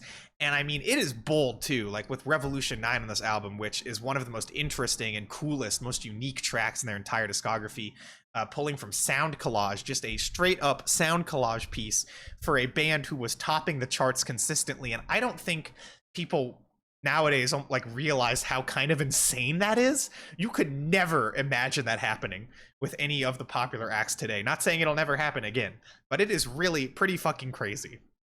The boldness of that move. I think this album is so fucking amazing. If I have the time for it, this is a Beatles album I'm gonna put on, and it's great because these songs can also be pulled out from it and listened to on their own too. What an amazing album, and definitely one of their best. Next up, we have Yellow Submarine, which I really don't feel like I should even consider a Beatles album, but I'm gonna put it in the D tier. This album is just a completely useless record. It has no justification to exist alongside these other albums. The Yellow Submarine film is my favorite Beatles movie. I love the Yellow Submarine movie. I loved it since I was a kid. That was one of the first Beatles properties I was ever introduced to. And for the longest time, it was the only Beatles I even knew. I didn't really actually get into the Beatles until much later. The film barely features the Beatles, though, is the thing. It uses the voice actors from the Beatles TV cartoon, and the Beatles only show up at like the very end of the film. And you know, the soundtrack is made up of some of their outtake tracks, some George Harrison outtake tracks, and like I think the only song they wrote for the movie was All Together Now, which is a pretty crap song. I do like the George Harrison tracks, and they are honestly some of the weirdest songs in the Beatles discography, which is quite interesting for like the kids movie. They decided to go with some of the most experimental psychedelic tracks of their career. Like It's All Too Much and Only a Northern Song, I think, are really sick. Hey Bulldog, like, yeah, Hey Bulldog is one of their best rocker tracks, if not the best. Amazing riff. But you know, that's just the first side, and even on the first side you have Yellow Submarine and All You Need Is Love Again, which already appeared on previous albums. And then you have the second side, which is just like a cinematic score by George Martin, and there's like nothing special about it. It's an album that just has no reason to be considered part of the canon, and I definitely think that it belongs in the D tier. It just has no place in this discography, and despite having a couple of tracks unique to it that are great, it does not justify it. I think it's the worst of any of these albums, and I think that's easily the case. Then we have Abbey Road, which was the last album to be fully recorded, so it really is the last Beatles album. Easy S tier. Easy S tier. I mean, look, this is a lopsided tier list, but it's the fucking Beatles, okay? Abbey Road is just such an amazing album. It opens itself up to me more and more with time. Everything about it is just remarkable. I mean, once again, song for song, god damn, I mean, fucking Come Together, Something as the duo opener of this album is insane. Like, two of the greatest songs of all time, just back to back opening up this album. But there's so many amazing and creative tracks all throughout the first half of this. It's like a mixture of the White Album and like Revolver and Sgt. Pepper's in terms of its adventurousness, but also its focus on songwriting. I mean, the orchestrations that George Martin adds to this album just adds so much. The production is the best of any Beatles album. It sounds incredible no matter how you listen to it. Even if you listen to it on stereo, it sounds amazing. The bass playing is incredible, as I've mentioned before. All of the playing is incredible, and the songs are just so fucking good. This album gets so ambitious in so many ways. I Want You, She's So Heavy is one of my absolute favorite Beatles songs. It is immense in a way that Beatles songs almost never are. Highly unique track for them, and it just absolutely rips. I mean, and then the medley is just such a delightful, creative, and interesting work. It is so fucking good. Every single moment of that enhances the other moment, and it's one of the most interesting stretches of any album ever. One of the most perfect examples of why the album format is so good. And with the final three tracks, you know, Golden Slumbers carry that weight in the end. Just one of the most iconic and memorable and amazing endings to any album ever. I mean, Abbey Road is just such a perfect, brilliant, lovely album. I could talk about it all day. And I think that, you know, it goes without saying. Let It Be, I'm gonna put in the B tier. I like Let It Be, and this album does have some of their best songs. And keep in mind, this was made between the White Album and Abbey Road, so this was still during a creative peak for them, but you can tell they're a little burned out. And after having seen the Get Back documentary film, you can see that even more so. It's not their best set of tunes. It has some amazing tracks on it, and some of the sound of this album is highly predictive of the sound that rock would take in the 70s, which I think is interesting and probably a highly influential work. But there are some great tracks on here. Two of Us is fucking lovely. You have Dig a Pony, which is really, really good, and I've Got a Feeling, or is it Don't Let Me Down, which is the one that's on the album. It's I've Got a Feeling, which is on the album. Yeah, I've Got a Feeling. Don't Let Me Down is single only. That's also a great song, though. And then, of course, the title track, Let It Be, which is one of the best Beatles songs easily. One of their tightest and most soulful songs. As well as The Long and Winding Road, which I just love, even what Phil Spector did to it. But there is no denying that the studio meddling here and the Phil Spector meddling really fucked up this album. But even with that said, I don't think it really would have been that great as it is, because there are just some pretty weak tunes here. For You Blue is like the worst George Harrison song, and it's really funny because when you watch the Get Back documentary, you can see that he presented them a lot of songs that would wind up on his album, All Things Must Pass, and the Beatles rejected them, which is hilarious because they let him do fucking For You Blue. They also play One After 909, which is like a really old song from them back in like the 50s. They wrote that, like 58 or 59 or something, and it's just okay. And, you know, it's really messy. It just comes across as very sloppy. It doesn't really have much of a cohesive feel, and a lot of the songs just feel like they're not the best that they could do, but there are a lot of great tracks on it. And so, you know, overall, it's good, but it doesn't stack up with the best of their work. So that is my Beatles tier list. Okay. I know it's a little bit lopsided towards the S tier and the B tier, which is interesting, but I mean, I can't help it. I'm a huge fan. So this is my Beatles tier list. If you're watching this on the channel, thank you so much for watching. And if you'd like to see the Music Breakdown live, we are live every 6 p.m. Mountain Standard Time on every Wednesday. So come check us out. Everything you saw here was streamed live, and you can see it next time. So I'll love to see you there. Thank you so much. It does look like an F, which is unfortunate because I would not give the Beatles an F. All right. Let me get a water really quickly and we'll move on to our next tier list. How are y'all enjoying the stream? Are you enjoying the stream? Talk amongst yourselves for like 10 seconds.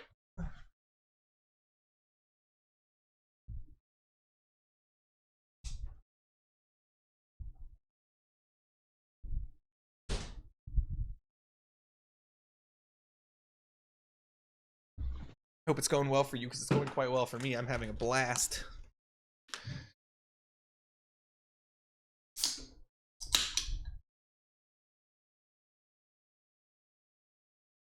Of course you can post your tier list. Y'all, if any of y'all did, you can do tier lists along with me and post them in chat. I can pull them up. If you'd like.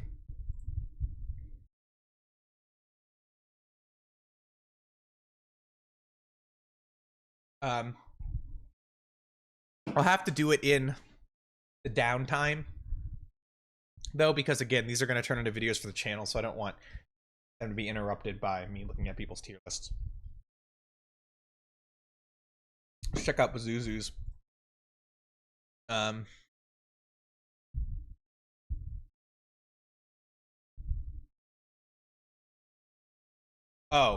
can't even do this, but chat can. I thought you meant that you did a Beatles tier. I don't know. Okay, all right. Hey, Pink Floyd albums tier list. We're doing a Pink Floyd albums tier list. Pink Floyd, one of the best bands of all time, one of the most influential, iconic, and biggest names and most bestsellers in all of rock music. What is there to say that hasn't already been said in my retrospective video? We're doing a new one, though. Here we go. Pink Floyd tier list. So, the first album, Piper at the Gates of Dawn. I'm going to put it in the B tier. Wait. I'm gonna put it in the A tier. Sorry.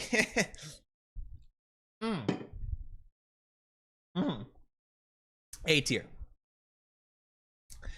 You know, at this point in the band's career, with Syd Barrett as the front man here, they were a very different band at the time, and you could very much tell.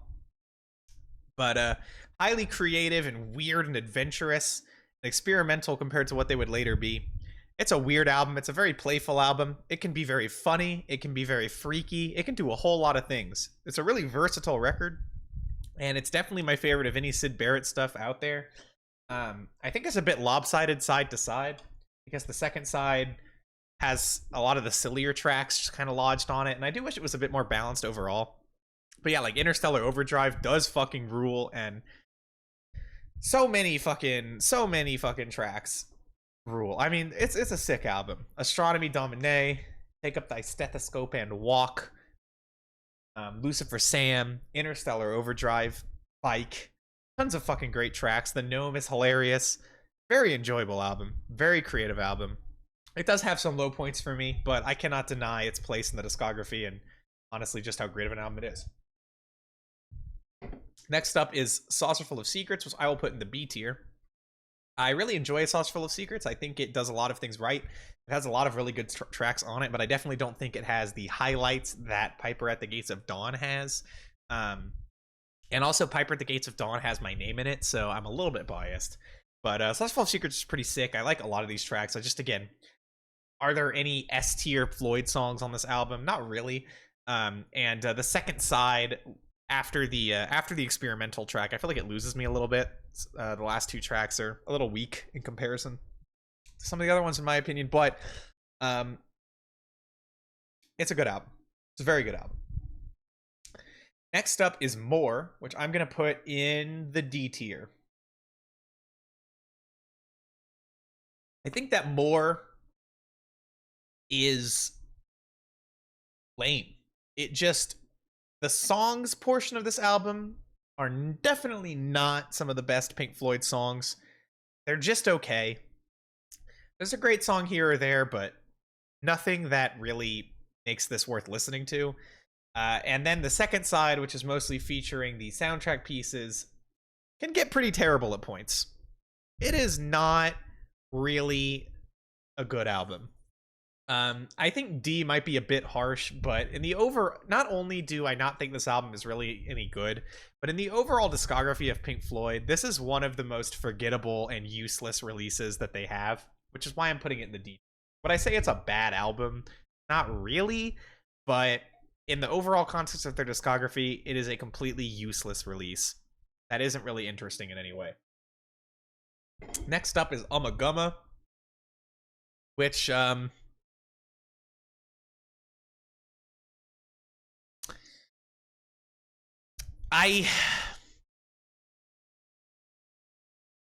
will put it in the C tier. I think that with Ummagumma, the first disc, first of all, the live disc, is really great. Is it really one of the best things that Pink Floyd have ever done? No, definitely not. But it's very good. And it has some highly memorable live performances, which do kick ass.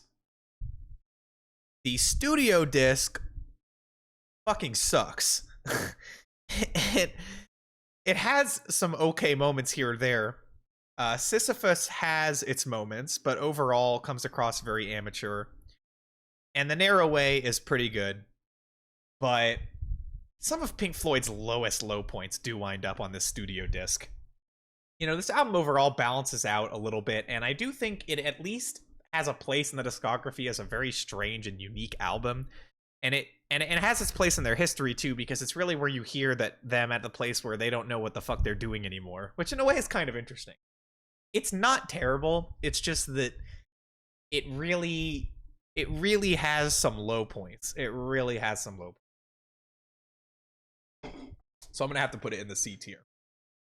Next up is Adam Heartmother, which I'm going to put in the B tier. I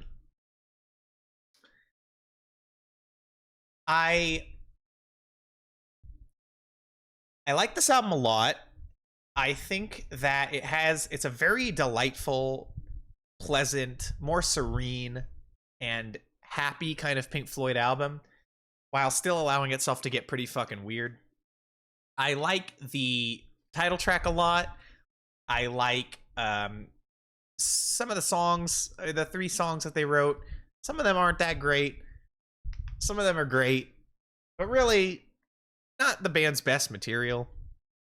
But the final track, Alan's Psychedelic Breakfast, I personally have just always really liked. And I know it's just a me thing, but it's personally my favorite track here. I really, really like it. It builds such a nice scene, and it has some really good music on it. It's a little bit of a messy album, though, to be honest. Once again, it doesn't feel, especially for a 5-track album, it just feels kind of messy. Very good album, but definitely not one of their best. Next up is Metal, which I'm gonna put in the A tier.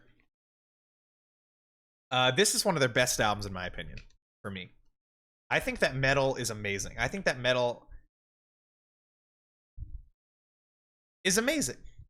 I think that this album has so many fucking excellent tracks. It's not just Echoes, but of course it has Echoes on it. And Echoes does carry a little bit. I mean, that really is very, very, very much up there as one of their best songs, if it isn't their best song. And one of the greatest 20-minute tracks of all time. One of the most legendary.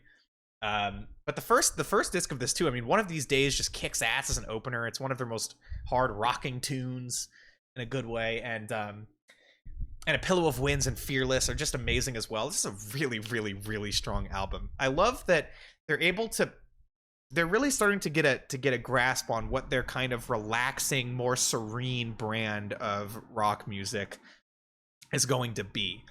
And even when the band does rock, there's still this kind of relaxing feel to it that this album has. It just finds this really perfect blend that I think they weren't able to find on Adam Heartmother. This is A fucking fantastic album. One of their best, in my opinion. The main thing that holds it back is just how side one fizzles out really hard. But, you know, Echoes makes up for it. Amazing album. Easily one of my favorites. Next up is Obscured by Clouds, which I am putting in the C tier. This album's kind of boring. It's fine. I don't really have a lot to say about it, to be honest. I mean, I like it more than Amagoma. I didn't rank the Beatles albums like this. That was my bad. Anyway, I like it more than Amagoma. But it's just okay. It has a lot of songs that are just okay. It has a couple tracks that are pretty solid. But honestly, there's nothing on here that is really that mind-blowing. I like Mudmen a lot. But this is the most forgettable Pink Floyd album. It might even be less essential than More. The only thing it has over More is that it's got good songs, and More doesn't really have very many of those. And Obscured by Clouds is a better album experience than More is, but either way, both of these records are very, very forgettable. And they are soundtrack albums, so I guess that's fair. Next up is The Dark Side of the Moon, which is an S tier. Didn't even need to hesitate. This album is fucking flawless. It is an album that transcends time itself. I don't know how they made this. I mean, I feel like every time, especially when I do discography runs and listen to Pink Floyd's discography, I really become even more appreciative of Dark Side of the Moon. I cannot believe I cannot believe how they made this. I really straight up cannot believe it. I cannot believe it. It is so fucking perfect. It's it's not even just a perfect record, but it's a perfect record from a band that prior to this point made a lot of really messy albums. Even some of their best work have an element of inconsistency or messiness that Dark Side of the Moon completely does away with. They play to all of their strengths at this point in their career and then some. They progress their sound to new heights you didn't even know were possible, with some of the most amazing sound engineering and production of all time, one of the greatest sounding records ever made, and some of the most beautiful, transcendent, and human songs of their entire career. Time is my favorite Pink Floyd song, and always will be. The guitar work, guitar solos in this album are just perfect song for song. The flow is something that artists should study when making an album. It does absolutely everything right. And it really blows my mind. It's an album that I know everybody else has already talked about and already loves, but there really is a reason for that. It transcends the band. It really does.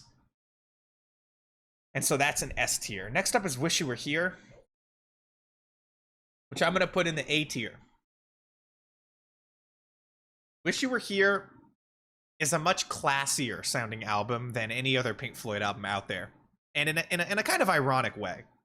Because, of course, with Wish You Were Here, the band is making a commentary on the disgusting music industry that they view as being part of the reason why they lost their friend, Syd Barrett.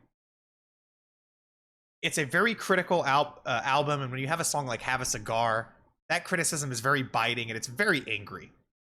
Welcome to the Machine. This is an angry album, but it doesn't come across that way. The main emotion you really get out of this is just sadness and loss. And I find it impressive how they were able to finesse their anger into something more timeless and something that can relate to so many more people beyond just the overall concept of the music industry. This album has Shine On You Crazy Diamond on it, which is one of their best tracks. I mean, the production, again, is just amazing, but I think maybe my problem is that this album almost gets so clean that it has a little bit more of a boring sound to me. It's a little too slick for me. The synth tones are a little bit corny. Some of the most dated synth tones in Pink Floyd's discography wind up all over this album. As great as the synth playing is from Richard Wright, the tones, they sound super 70s in a way that I'm personally not a huge fan of. But there is no denying that this is a great record. And it's definitely their most seamless, like, 5-track album up to this point. They've done a lot of albums with only a couple of tracks. This one holds together the best. I do really enjoy this album. It's just not personally one of my favorite Pink Floyd albums, not one of the ones that I personally love to return to. The only song here that I think really stacks up as, like, one of my absolute favorite Pink Floyd songs ever is the title track, Wish You Were Here. Everything else is a little bit below some other songs for me. Great album, though. Next up, Animals, which is S tier. Look, I really struggle to decide whether I like Dark Side of the Moon or Animals more. I think that both of these albums are astonishing. I'm gonna say for now Dark Side of the Moon, because at this current moment in time, I'm feeling like Dark Side of the Moon is my favorite, but I feel like that changes every day I think about this. So whatever the case, Animals is just, Animals is the tightest concept album that Pink Floyd have ever made. It just flows and tells its story and narrative and point and makes its point in a way that they never managed to touch ever again. And it is such an ambitious record at this point in their career to make an album built around 3 10-minute songs. All of these songs are so expansive and transcendent. I mean, the guitar work is some of the best you'll ever hear in Pink Floyd's discography. It may really be the best album for guitar in Pink Floyd's career, in my opinion. I mean, the solos on this, the main riffs, the acoustic playing on Dogs. It has a little bit of a rawer sound production-wise. It's a lot harsher, but that completely complements the vibe that it's going for, and it still is produced beautifully. The mixing is phenomenal. It might have aged a little bit more. It might sound a little bit more like a 70s album than, say, Dark Side of the Moon does, but it's not a bad thing at all. It captures its time super well, and God, I mean, fucking song for song, Dogs is just a massive, monumental monster of a track. Easily one of their best songs, if not their best song. I kind of go back and forth. But the lyrics also in this album are really the best they've ever written. The lyrics on Dogs in particular are some of the best lyrics in a song, in any rock song at least. I mean, such a nuanced view of the world of business. As angry as it is, it's also very human, which is something that Pink Floyd was just really good at doing at this time. Pigs is such a biting, angry, vicious track. And Sheep just kicks more ass than any other Pink Floyd song ever. This album is perfect. And it gets an S tier. Next up, The Wall. The Wall gets A tier.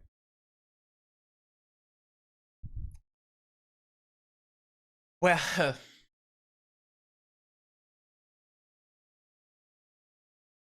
yeah. So I like it more than Wish You Were Here.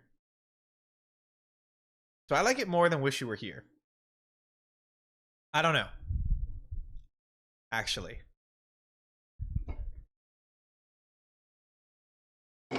But I'm gonna say, I don't know, whatever. Who cares? It's in the A tier.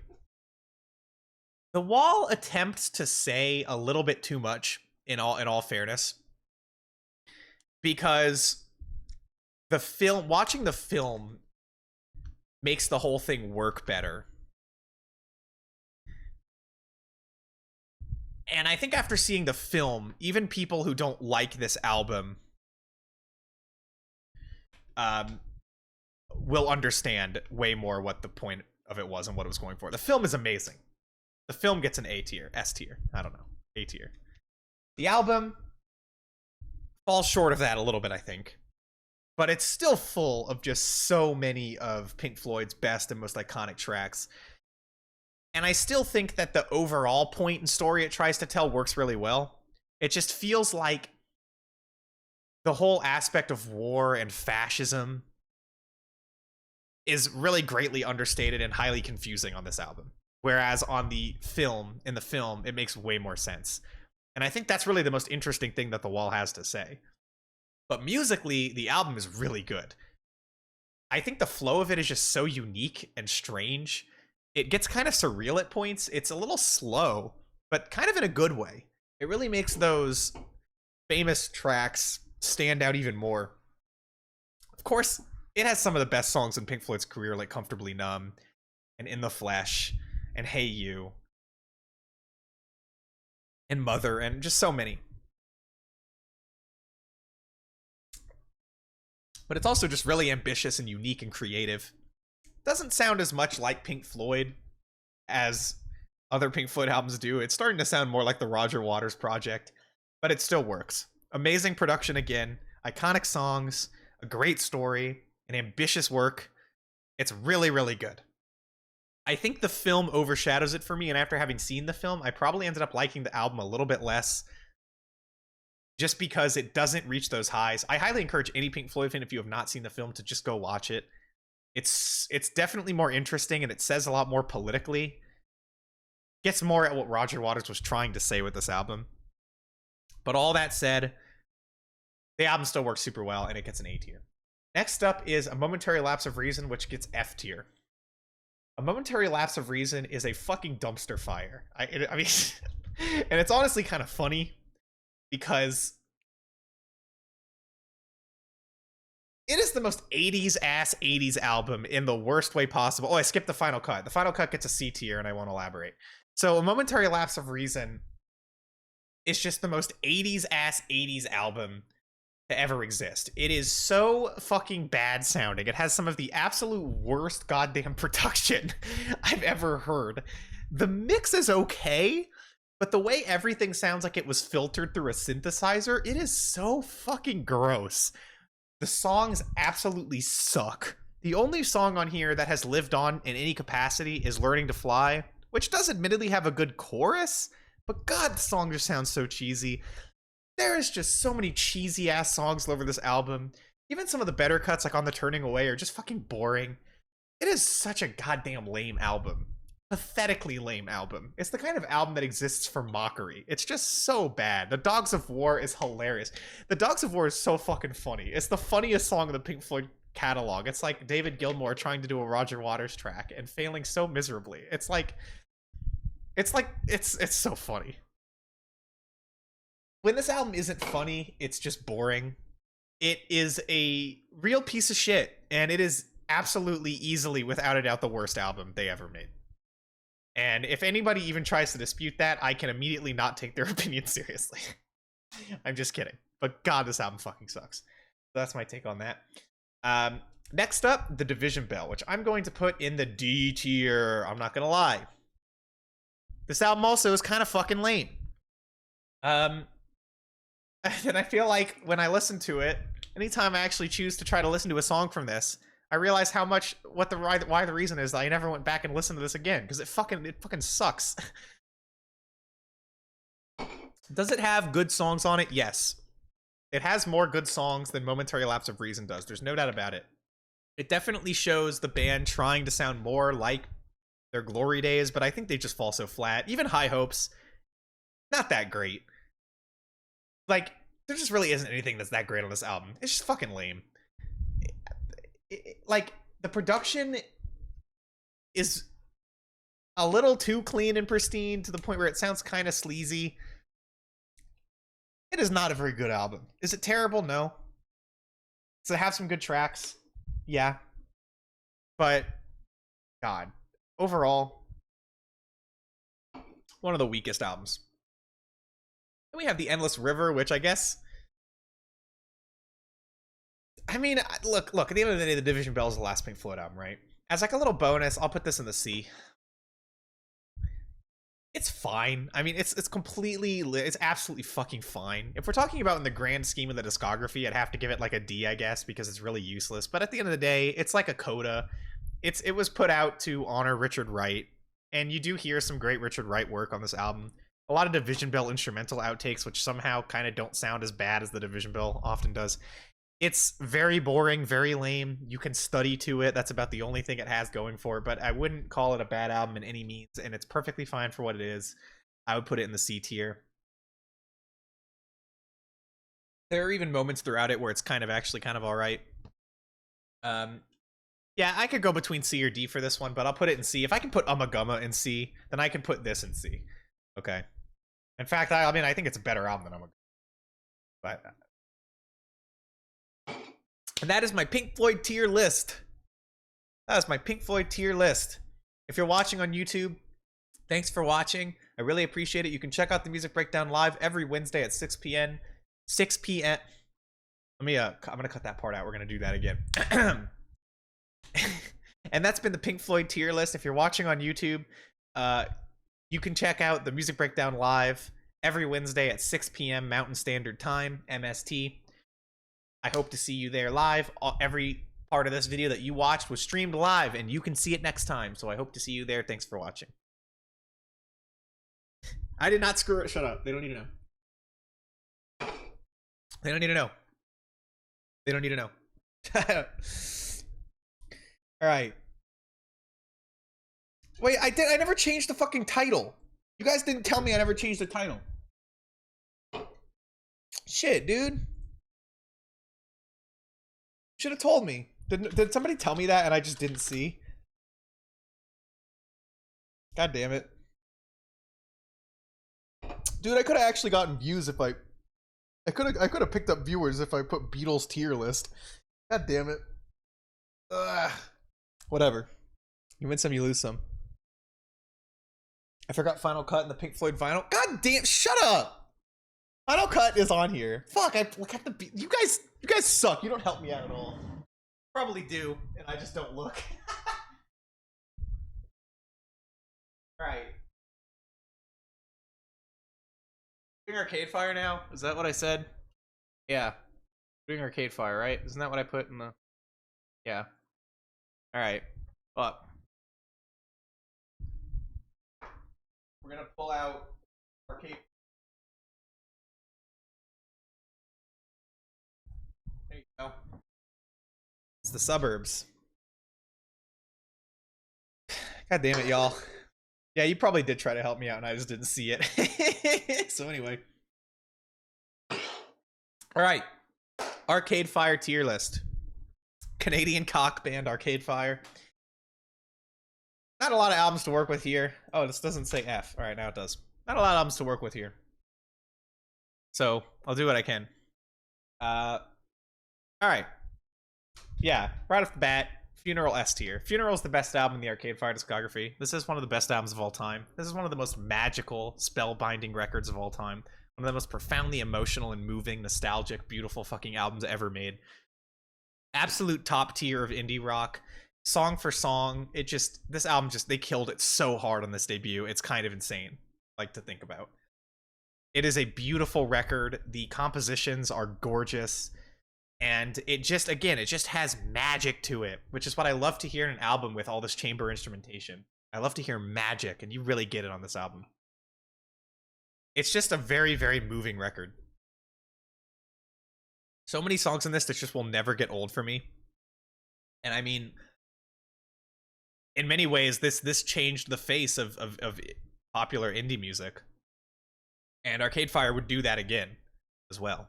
I mean, it's hard to understate how big of a splash this had, how much of an important album this was for indie in the 2000s. And it's a fucking flawless album. It is a fucking flawless album. There was the EP, which I actually have on vinyl because I got it from Record Store Day. The EP is pretty good. But it definitely, yeah, this album kicks its ass for sure. But yeah, amazing album. Amazing fucking album. One of the best indie albums of all time. Easily. Next up, we have Neon Bible, which is going in the B tier. Neon Bible, as a follow-up to Funeral, definitely doesn't live up to the heights of its predecessor. But I think they still managed to pull together a really good album here. This still has some of the best Arcade Fire songs, like No Cars Go and Intervention. It's a bit of a darker sound, and they recorded it in a church, so it's very reverbial, which actually kind of works to its detriment, because this album is a little bit muddy. The production is not very good, and frankly, the production on Funeral is a little bit not perfect either. The recording isn't too great on that album, but the mixing and everything just works. It just sounds lively. It sounds organic. This album sounds not too good. There aren't a ton of super memorable tracks, but it's very strong when it's on. It's an album I like a lot, but not an album I return to so much in the Arcade Fire discography. And that's really all I have to say about it. Next up, we have The Suburbs, which is getting an A tier. The Suburbs is really the second time I think Arcade Fire changed indie music. I think all indie bands in the 2010s kind of followed in the footsteps of The Suburbs to one degree or another.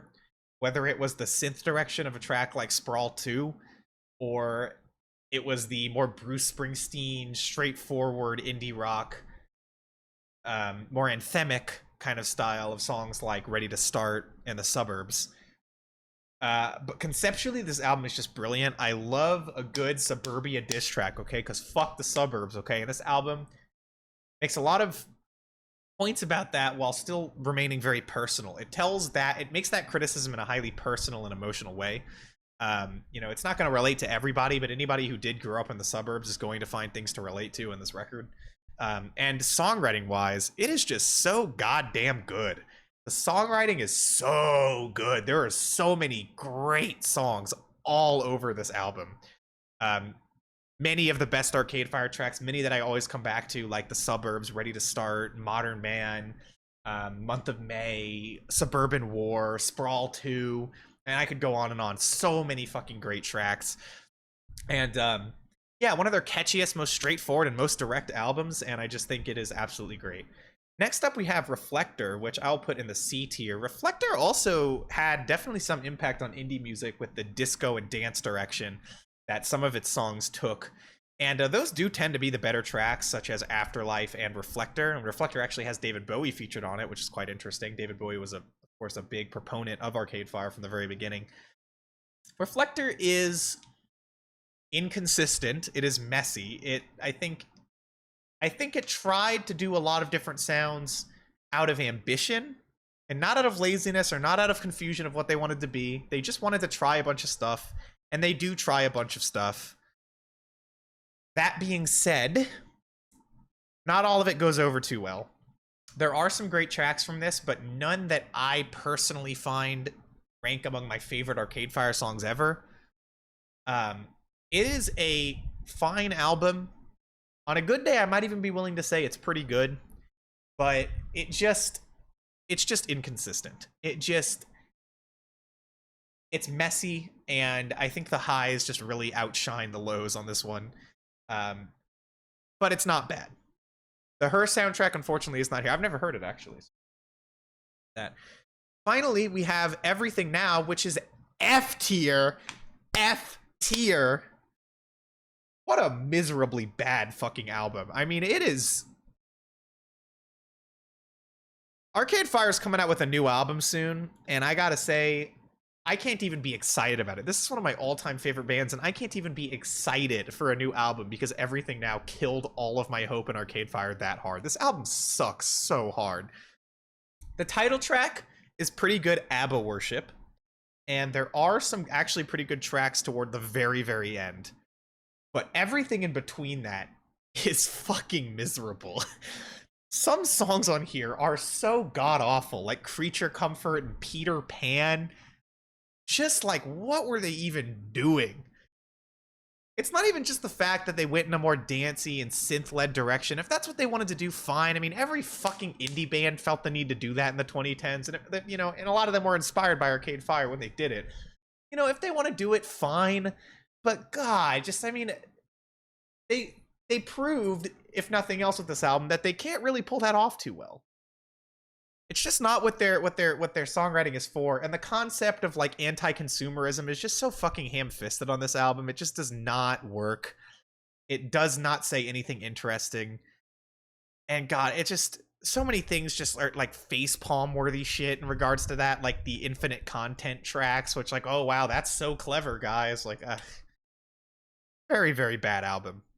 I gotta say, Win Butler announced that it's leaving the band after this last album, so this is going to be their last album, whatever comes next, and I really do hope it's great. I haven't listened to the singles yet. I kind of just want to be surprised, but I really hope that it ends up being great, because I would love to hear a good Arcade Fire album again.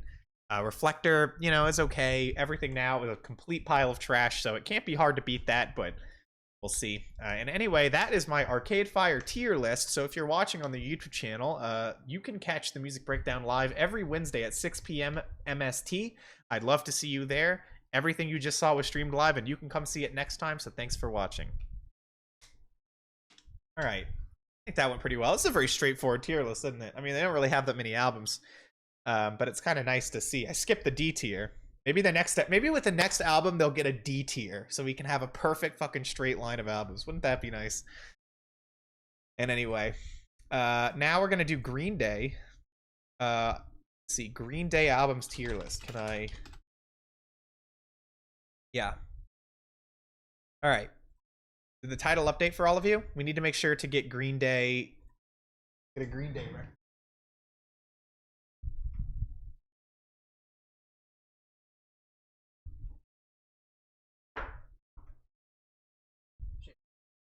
Hey, see this? I got this for Record Store Day. This Arcade Fire debut EP. On Record Store Day, they released this, and I got it on vinyl. It's pretty good. Pretty good. Good album. EP. Pretty good EP.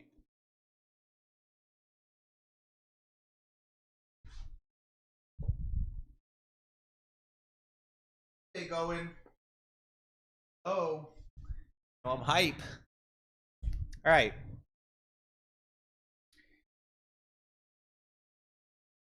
All right, Green Day albums tier list. So, starting off with the debut, 39 Smooth. I'm going to put it in the C tier. It is definitely a debut punk album from some random punk band. Green Day definitely does show a lot of their strengths on this album. You can definitely already hear that their pop songwriting and their knack for melodies is totally here. There's some good hooks on the album. Not particularly memorable though. Not particularly memorable though, and there is some pretty shit production on this album. And on the next one, the guitar tone is that awful fucking shit punk guitar tone that I hate to hear whenever I hear it in punk music. It is a huge turn off for me. Very thin, not too great. Trey Cool was not their drummer yet, but the drumming isn't bad on this album. Really nothing is bad on this album aside from the production, I guess. It's, it's solid enough. It's solid enough. Going to Pasaliqua is, as far as an early Green Day songs, it might be, as far as early Green Day songs go, might be the best one. Really, really like that song. But there are quite a number of tracks on here that, they're okay. It's an okay album. It's absolutely an okay album. Nothing particularly super wrong with it. Just not really a standout record in the grand scheme of their career. Next up is Kerplunk, which I'm going to put in the B tier. So, Kerplunk does have a lot of the same problems as 39 Smooth, but it makes up for it just with far better songwriting. There are a lot of really good songs in this album. I think when you compare it to 39 Smooth, it's just much more memorable overall. The original version of Welcome to Paradise always kind of throws me off because it's way worse than the re-recording, but a lot of the tracks on here are really, really strong. 2000 Light Years Away is kind of up there as one of the best Green Day tracks, honestly. There's a lot of really good songs. It's very much a test run for what I think they would do on Dookie, but it's really good for what it is. As far as the underground early Green Day albums go, this is the one to listen to for sure. Not something that you should listen to as one of your first Green Day albums, but a really good album nonetheless, and I do really enjoy it. Next up is Dookie, which is S tier. S tier. This is one of the absolute greatest albums of all time. This is one of my top 10 favorite albums of all time. This album just means so fucking much to me. It's unreal. But even getting aside from that, the sound, songwriting, flow, personality, lyrics, absolutely every aspect of this album is goddamn perfect. It is a brilliant record. I mean, the single power alone, anybody who isn't even that big of a fan of Green Day has to admit that this album's single power is almost unmatched. It's one of those albums with just perfect single power, an album where every single becomes a giant radio hit, and there's a good reason for it. The sound of this album is so breezy and life-affirming. It just speaks to my soul. I don't even know how to put it. God, it's just song for song fucking amazing. Every single track on this album is an S-tier Green Day song. Every single one. And start to finish, amazing flow. It's just so breezy. The album goes by so quick. amazing bass playing, incredible drumming, incredible production. I love the guitar tone.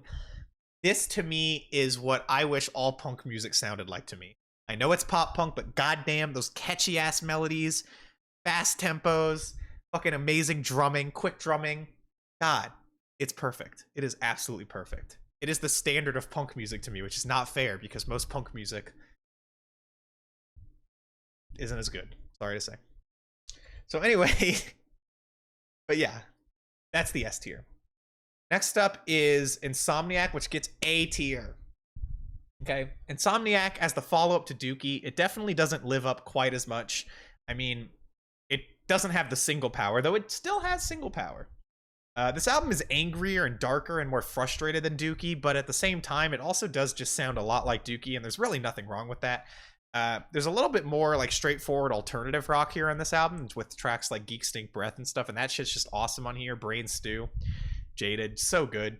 A lot of amazing tracks in this album. It's not necessarily as memorable as Dookie, but it just plays so good. It is such a fire album, start to finish, so enjoyable. And it still has a lot of my favorite Green Day songs on it. Panic Song is an underrated fucking gem. If you've never heard it, you should. It is one of the coolest Green Day songs ever. Really, really good album. And amazing album art as well.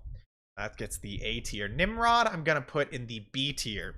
Nimrod is where the band started to get a little bit ambitious, and that goes over mostly well on Nimrod. There are a lot of songs that are quite different for them, different styles, different tempos, just generally not the straightforward pop punk that people probably came to expect from them. This is also the album with Time of Your Life on it. I mean, they definitely did a lot of different things on here, a lot of great singles on this album, and a lot of that stuff goes over great. My favorite track on this album is King for a Day, which has some gender-bending lyrics I just really love. It's like a ska punk tune. It's fucking rad. There's a lot of rad songs all over this album. I think like listening to it front to back though is where it suffers a little bit. There are a lot of tracks on here, and not all of them are super memorable, or not all of them are as good as the other ones, but it's still a consistently very strong album. I mean, you know, on a good day, I could even put this in the low A, but I'm gonna leave it at a B for now. But seriously, sick album. And next up is Warning, which I'm gonna put in the C tier. I honestly don't know whether I like it more or less than 39 Smooth, but I'll put it there. Warning is a little bit of a miss, I think. It does have some great songs on it, like Minority and Warning and Waiting. It also has a lot of tracks that kinda suck, and a lot of tracks that are just okay. Is it ambitious? Sort of. It's certainly a risk, I'll say that.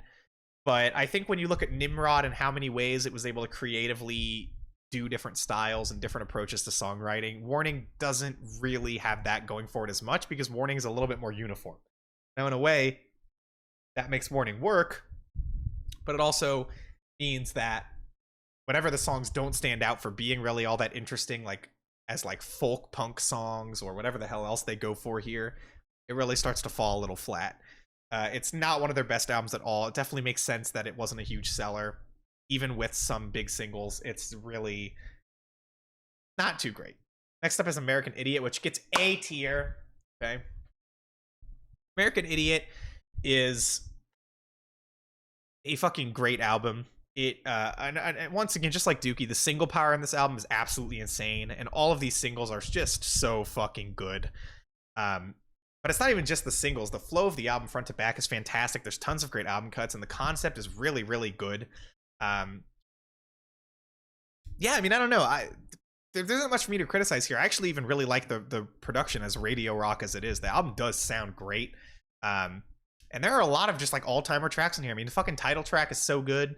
And I feel like the title track, you know, maybe nowadays people think that it sounds kind of like, maybe people think nowadays that it doesn't sound risky at all, and it sounds like the most like basic political track ever. But for the time, this was a super fucking bold song. I don't know how many people realize that, like how much of a bold move it was for them, especially considering they were trying to get radio play again, to write a song that was like this critical of the American political landscape and of Bush and shit. Like, while the song is kind of vague, that is ultimately what makes it work. It's a statement from people who were getting treated like shit in 2003 and 2004 America. And it is fucking awesome. And yeah, like, I mean, great balladry on this album. A lot of great songs, great concept. The story overall isn't necessarily really that much of a political story. It's really just about, honestly, another album about how suburbia kind of sucks. But yeah, fucking awesome. Just an awesome album. One of their most iconic, maybe their most iconic, actually. Probably is their most iconic album now. And just a sick album. So that gets in the A tier. Next up is 21st Century Breakdown, which gets C tier.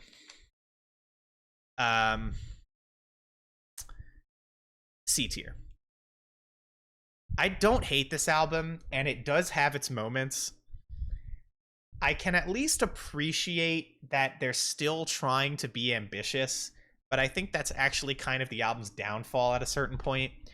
Maybe it would have been time to, of course, to like try something else and not just try to do something huge like American Idiot again.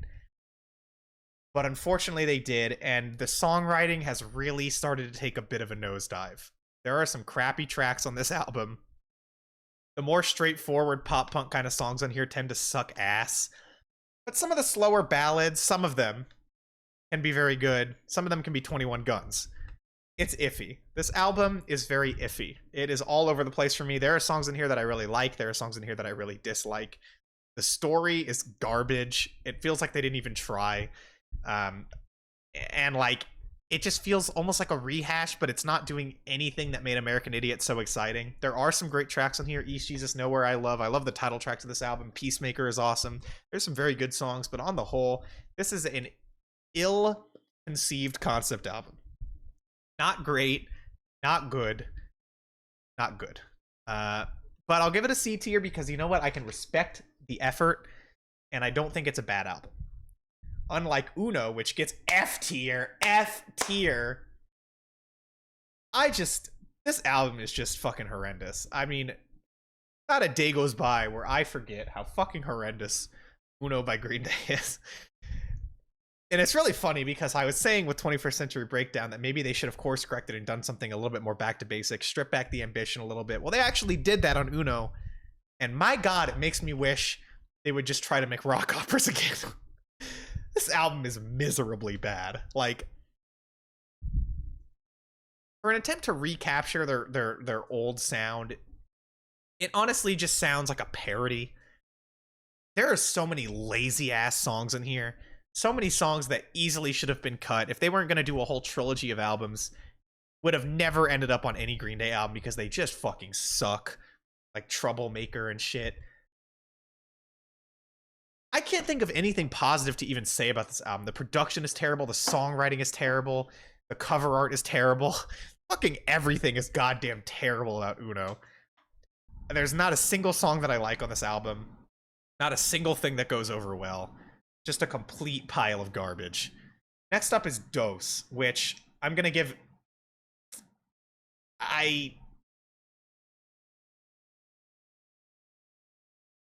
I'm gonna get, you know, this is a hard one. It's a D minus. I'm gonna give it a D. This is tough, but I think that I'm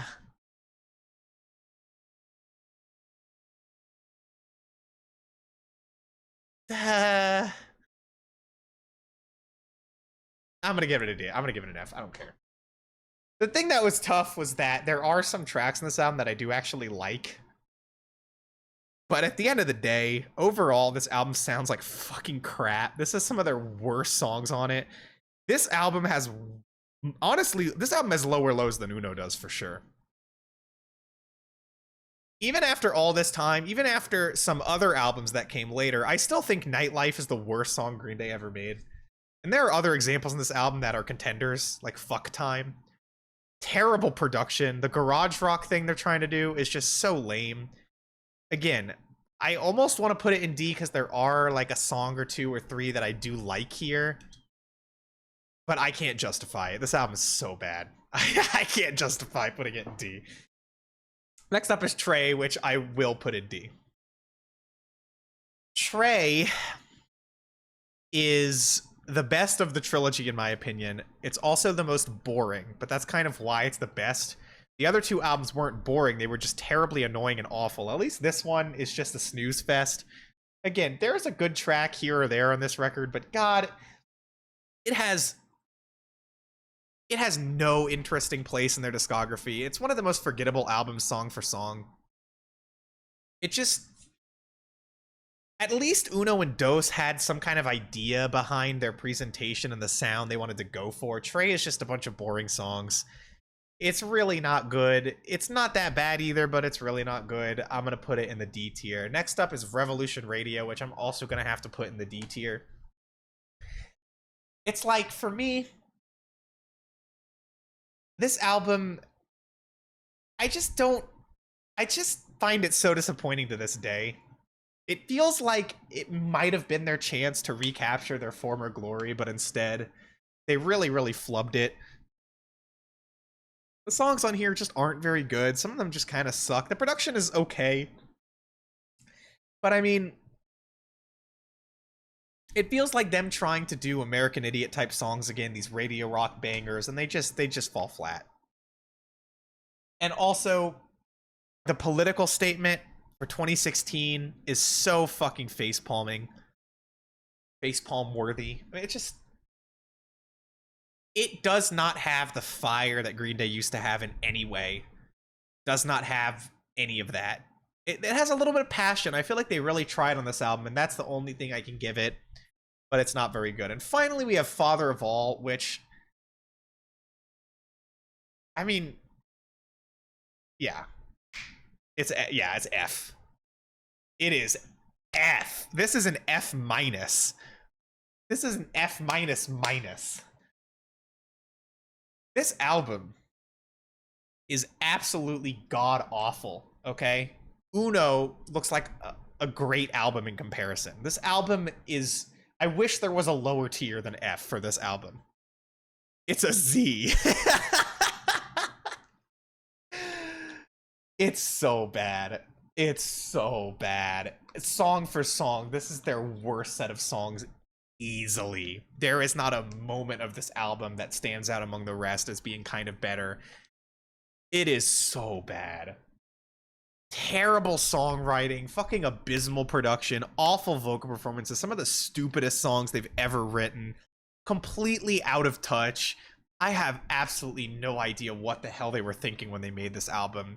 It makes me so sad. It makes me ashamed to be a Green Day fan. And then every single they've released since this is pretty much just as bad. And it makes me it's sad. I feel like it's over for this band. And that makes me sad. And this album depressed me. So that's why I'm giving it an absolute F. Such a bad album. Would I give it a 0? I would give it a 1. I think. But what's the difference at the end of the day? Anyway, that's my Green Day tier list. If you enjoyed this tier list and you want to see the Music Breakdown live, you can catch me live on my Twitch channel. I have forgotten to say this in the other episodes. Shit. I forgot to say where you can catch me. Whatever, I'll put it in the description. Let's begin again. That's been my Green Day tier list. If you want to catch the Music Breakdown live, I stream it to my Twitch channel, casting_404, which you can find in the description. We stream the show every Wednesday at 6 p.m. MST. I hope to catch you live. This entire part you just saw was streamed live, and you can see it next time. Thanks for watching. All right. Final tier list. I'm gonna go take a quick bathroom break if you'll allow me. I'll be right back. I'll be right back, okay? All right, be right back.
All right.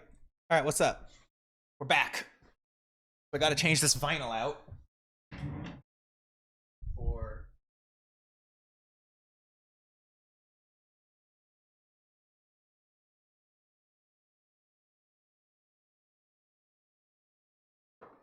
Foxtrot. We're going to do Genesis. We're going to do a Genesis tier list. Going to piss off all the old boomers once again. Like I did when I made my retrospective video. All right. Genesis tier list. We are starting.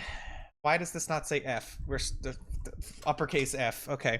We are change the title. Thank you so much. All right, we're gonna. Thank you so much. I appreciate that so much.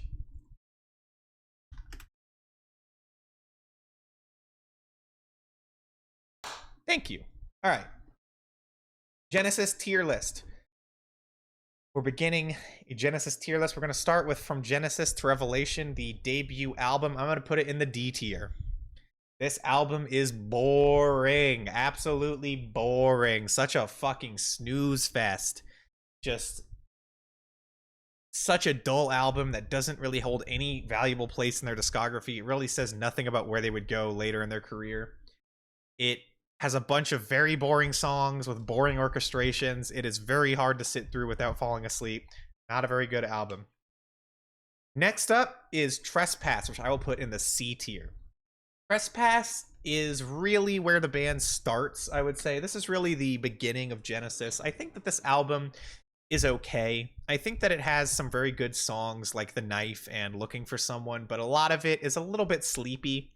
It's not really the most exciting prog rock ever. It has an okay sound, okay production, okay playing, pretty weak songwriting though. It's all right. It's all right. It is an okay album, but I definitely don't think that this stands tall in their discography whatsoever. Next up, we have Nursery Crime, which I am putting in the B tier. I think Nursery Crime is a big improvement over Trespass in so many ways. I mean, right off the bat with the musical box, one of the band's absolute best tracks. One of the greatest prog rock songs of all time. Such a good song. And the other long songs here, Return of the Giant Hogweed and The Fountain of Salmacis, are also great.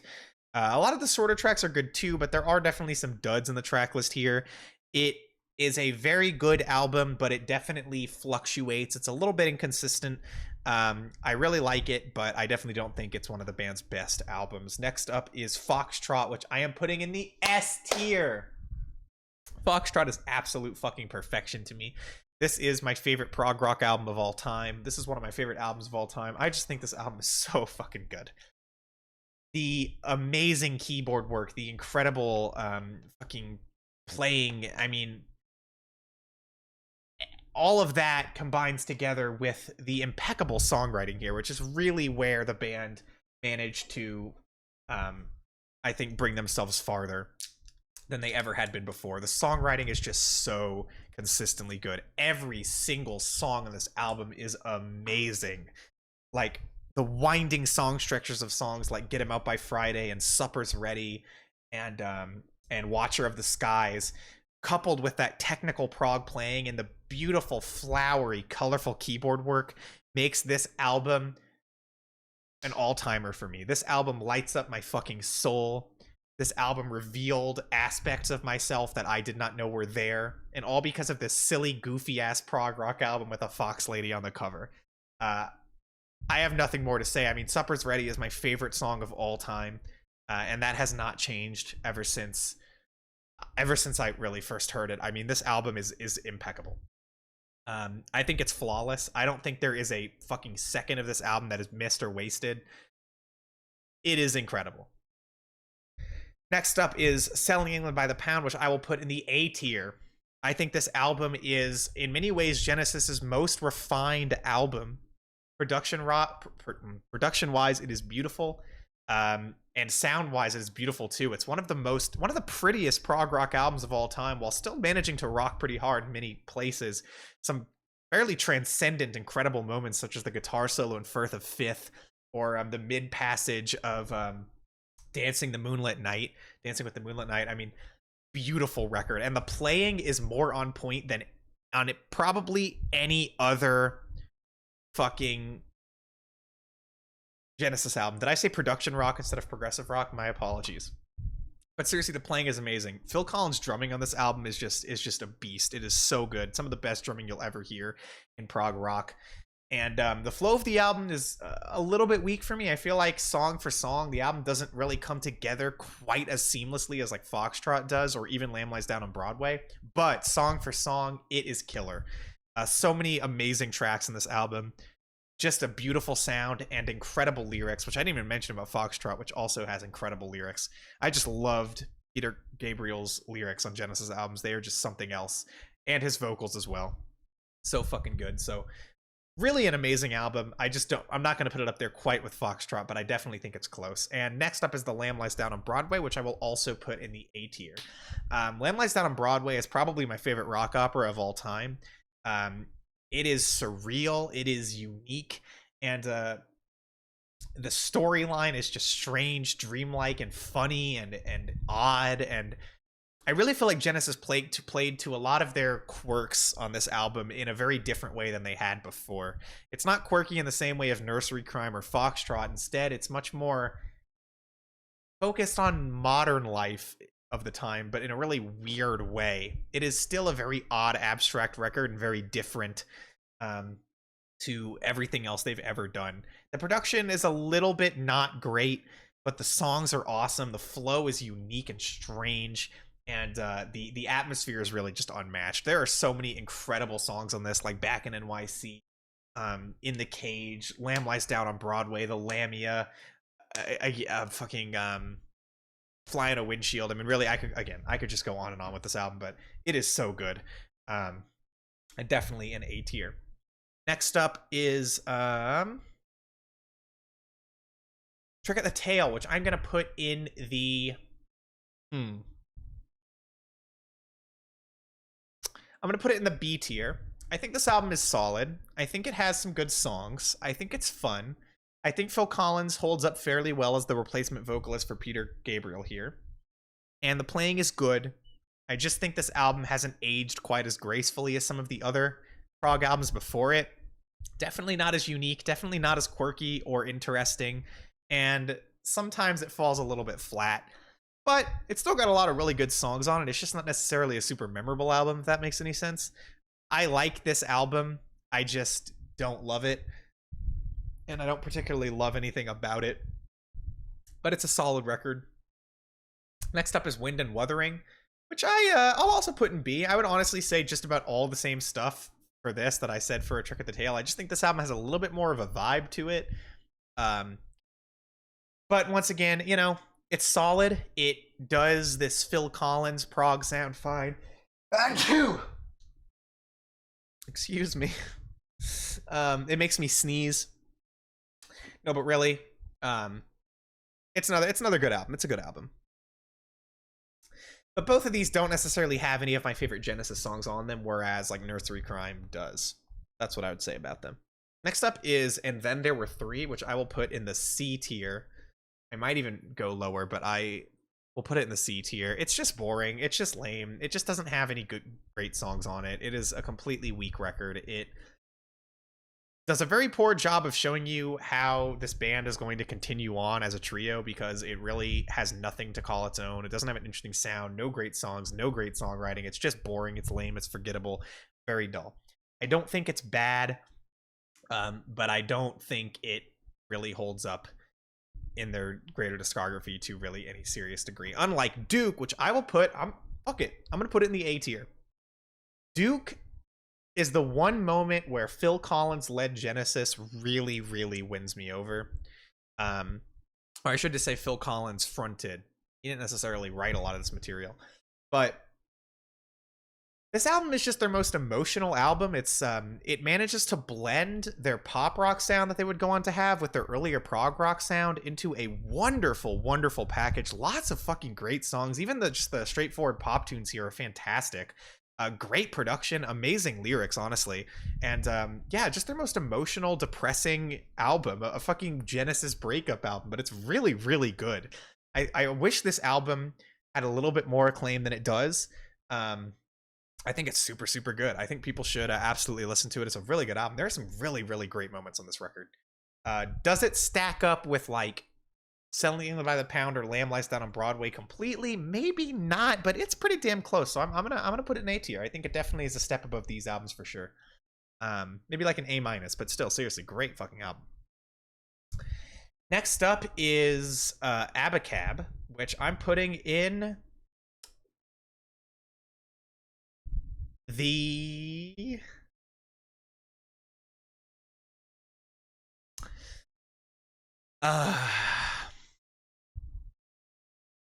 I'm putting it in the D tier. I almost put it in F, but I don't think it's an F. I think there are worse. This is a D minus, but this album fucking sucks. This album sucks. Don't get me wrong. It has Who Done It on it, which is maybe their worst song, probably their worst song. A lot of very garish, awful songs on this album. A lot of very sucky moments. This album fucking blows. This album really does blow. The only reason I'm not putting it in F is just because I think that I can admire a little bit more what they wanted to do with this album than I can of the albums after it.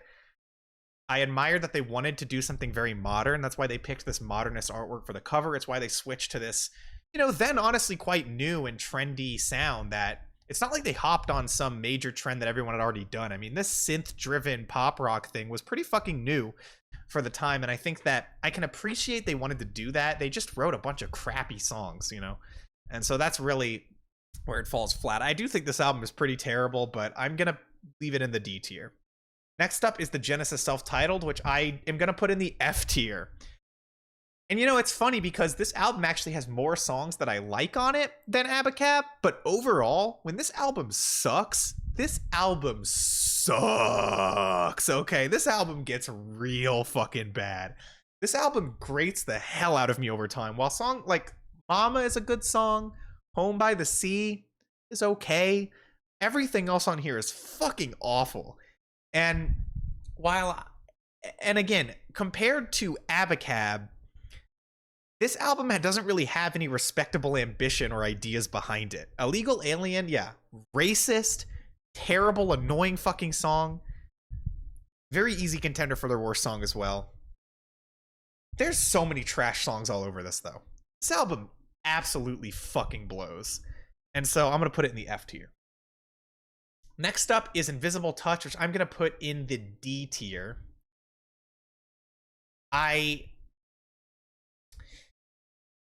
For an 80s pop rock album, I can see why somebody might enjoy it.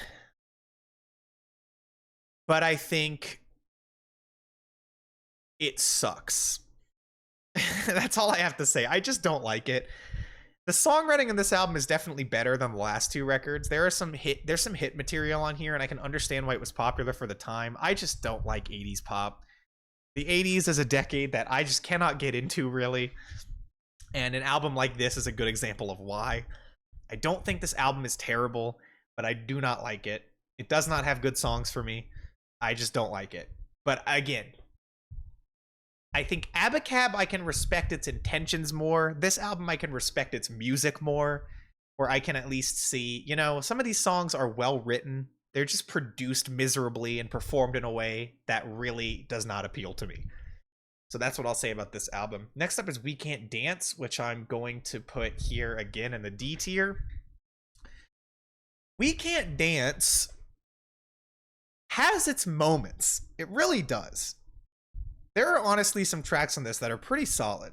Like the opener and Jesus He Knows Me and Fading Lights, which actually present better production than Genesis had in quite a long time, and a better sound and some pretty interesting, decent prog pop kind of songwriting. They were kind of onto something with these songs, but the rest of the album just absolutely sucks ass. And it doesn't help that it has I Can't Dance on it, which is one of the worst songs of all time. So it's a rough one. It is a rough one. I think that overall this album is pretty fucking awful, but it has high points, and it's not as bad as what I'm putting in the F tier. I think I like it a little bit more than Abacab, although it's hard to say, but it's bad. It's not good. It is not good. Finally, we have we have Calling All Stations, which is the worst Genesis album, and this gets an F. I will never understand what the fuck the point of this album was.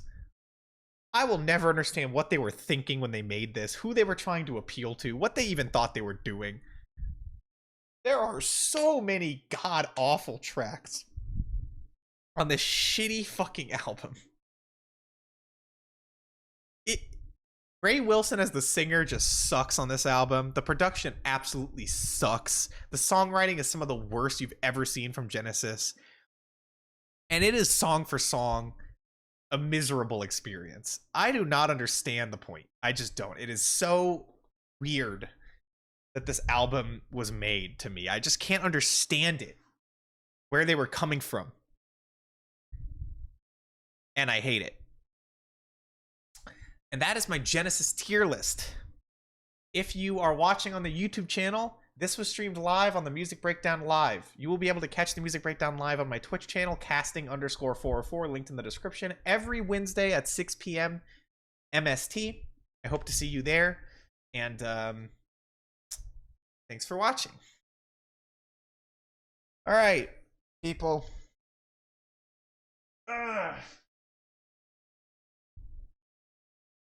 I think tomorrow I'm going to release the first edited video from Music Breakdown Live onto the channel, which will also serve as the announcement that the series is happening to the channel. And that'll be an edited version of the Reacting to Bad Music stream. So if you did miss any of those, you're definitely going to want to check out that video. You'll be able to see a lot of the best moments from them. I edited that together, and then I'll also do the albums haul, where I'll compile some of the reviews that we did, and then I'll release all of these tier list videos on their own. I'll try to release them like each day. I'm not going to release them all in one day, but you know, I'll release them over time to keep content coming. But I appreciate you guys for actually being here live, and I hope these streams only continue to get better and better. How'd you all like the stream? Did you like it? Did you like the tier lists? I liked the tier lists. I thought that was quite fun. I thought that was quite a fun way to do this. Like a bit of a different way to do an artist retrospective, kind of, right? Because I can talk about the whole discography with streaming. I think it worked.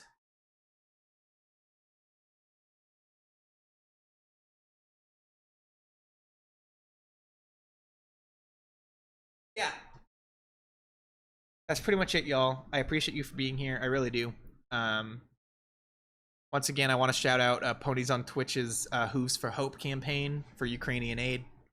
There's a link to that in the panel below my Twitch channel here. If you scroll down, you'll see it.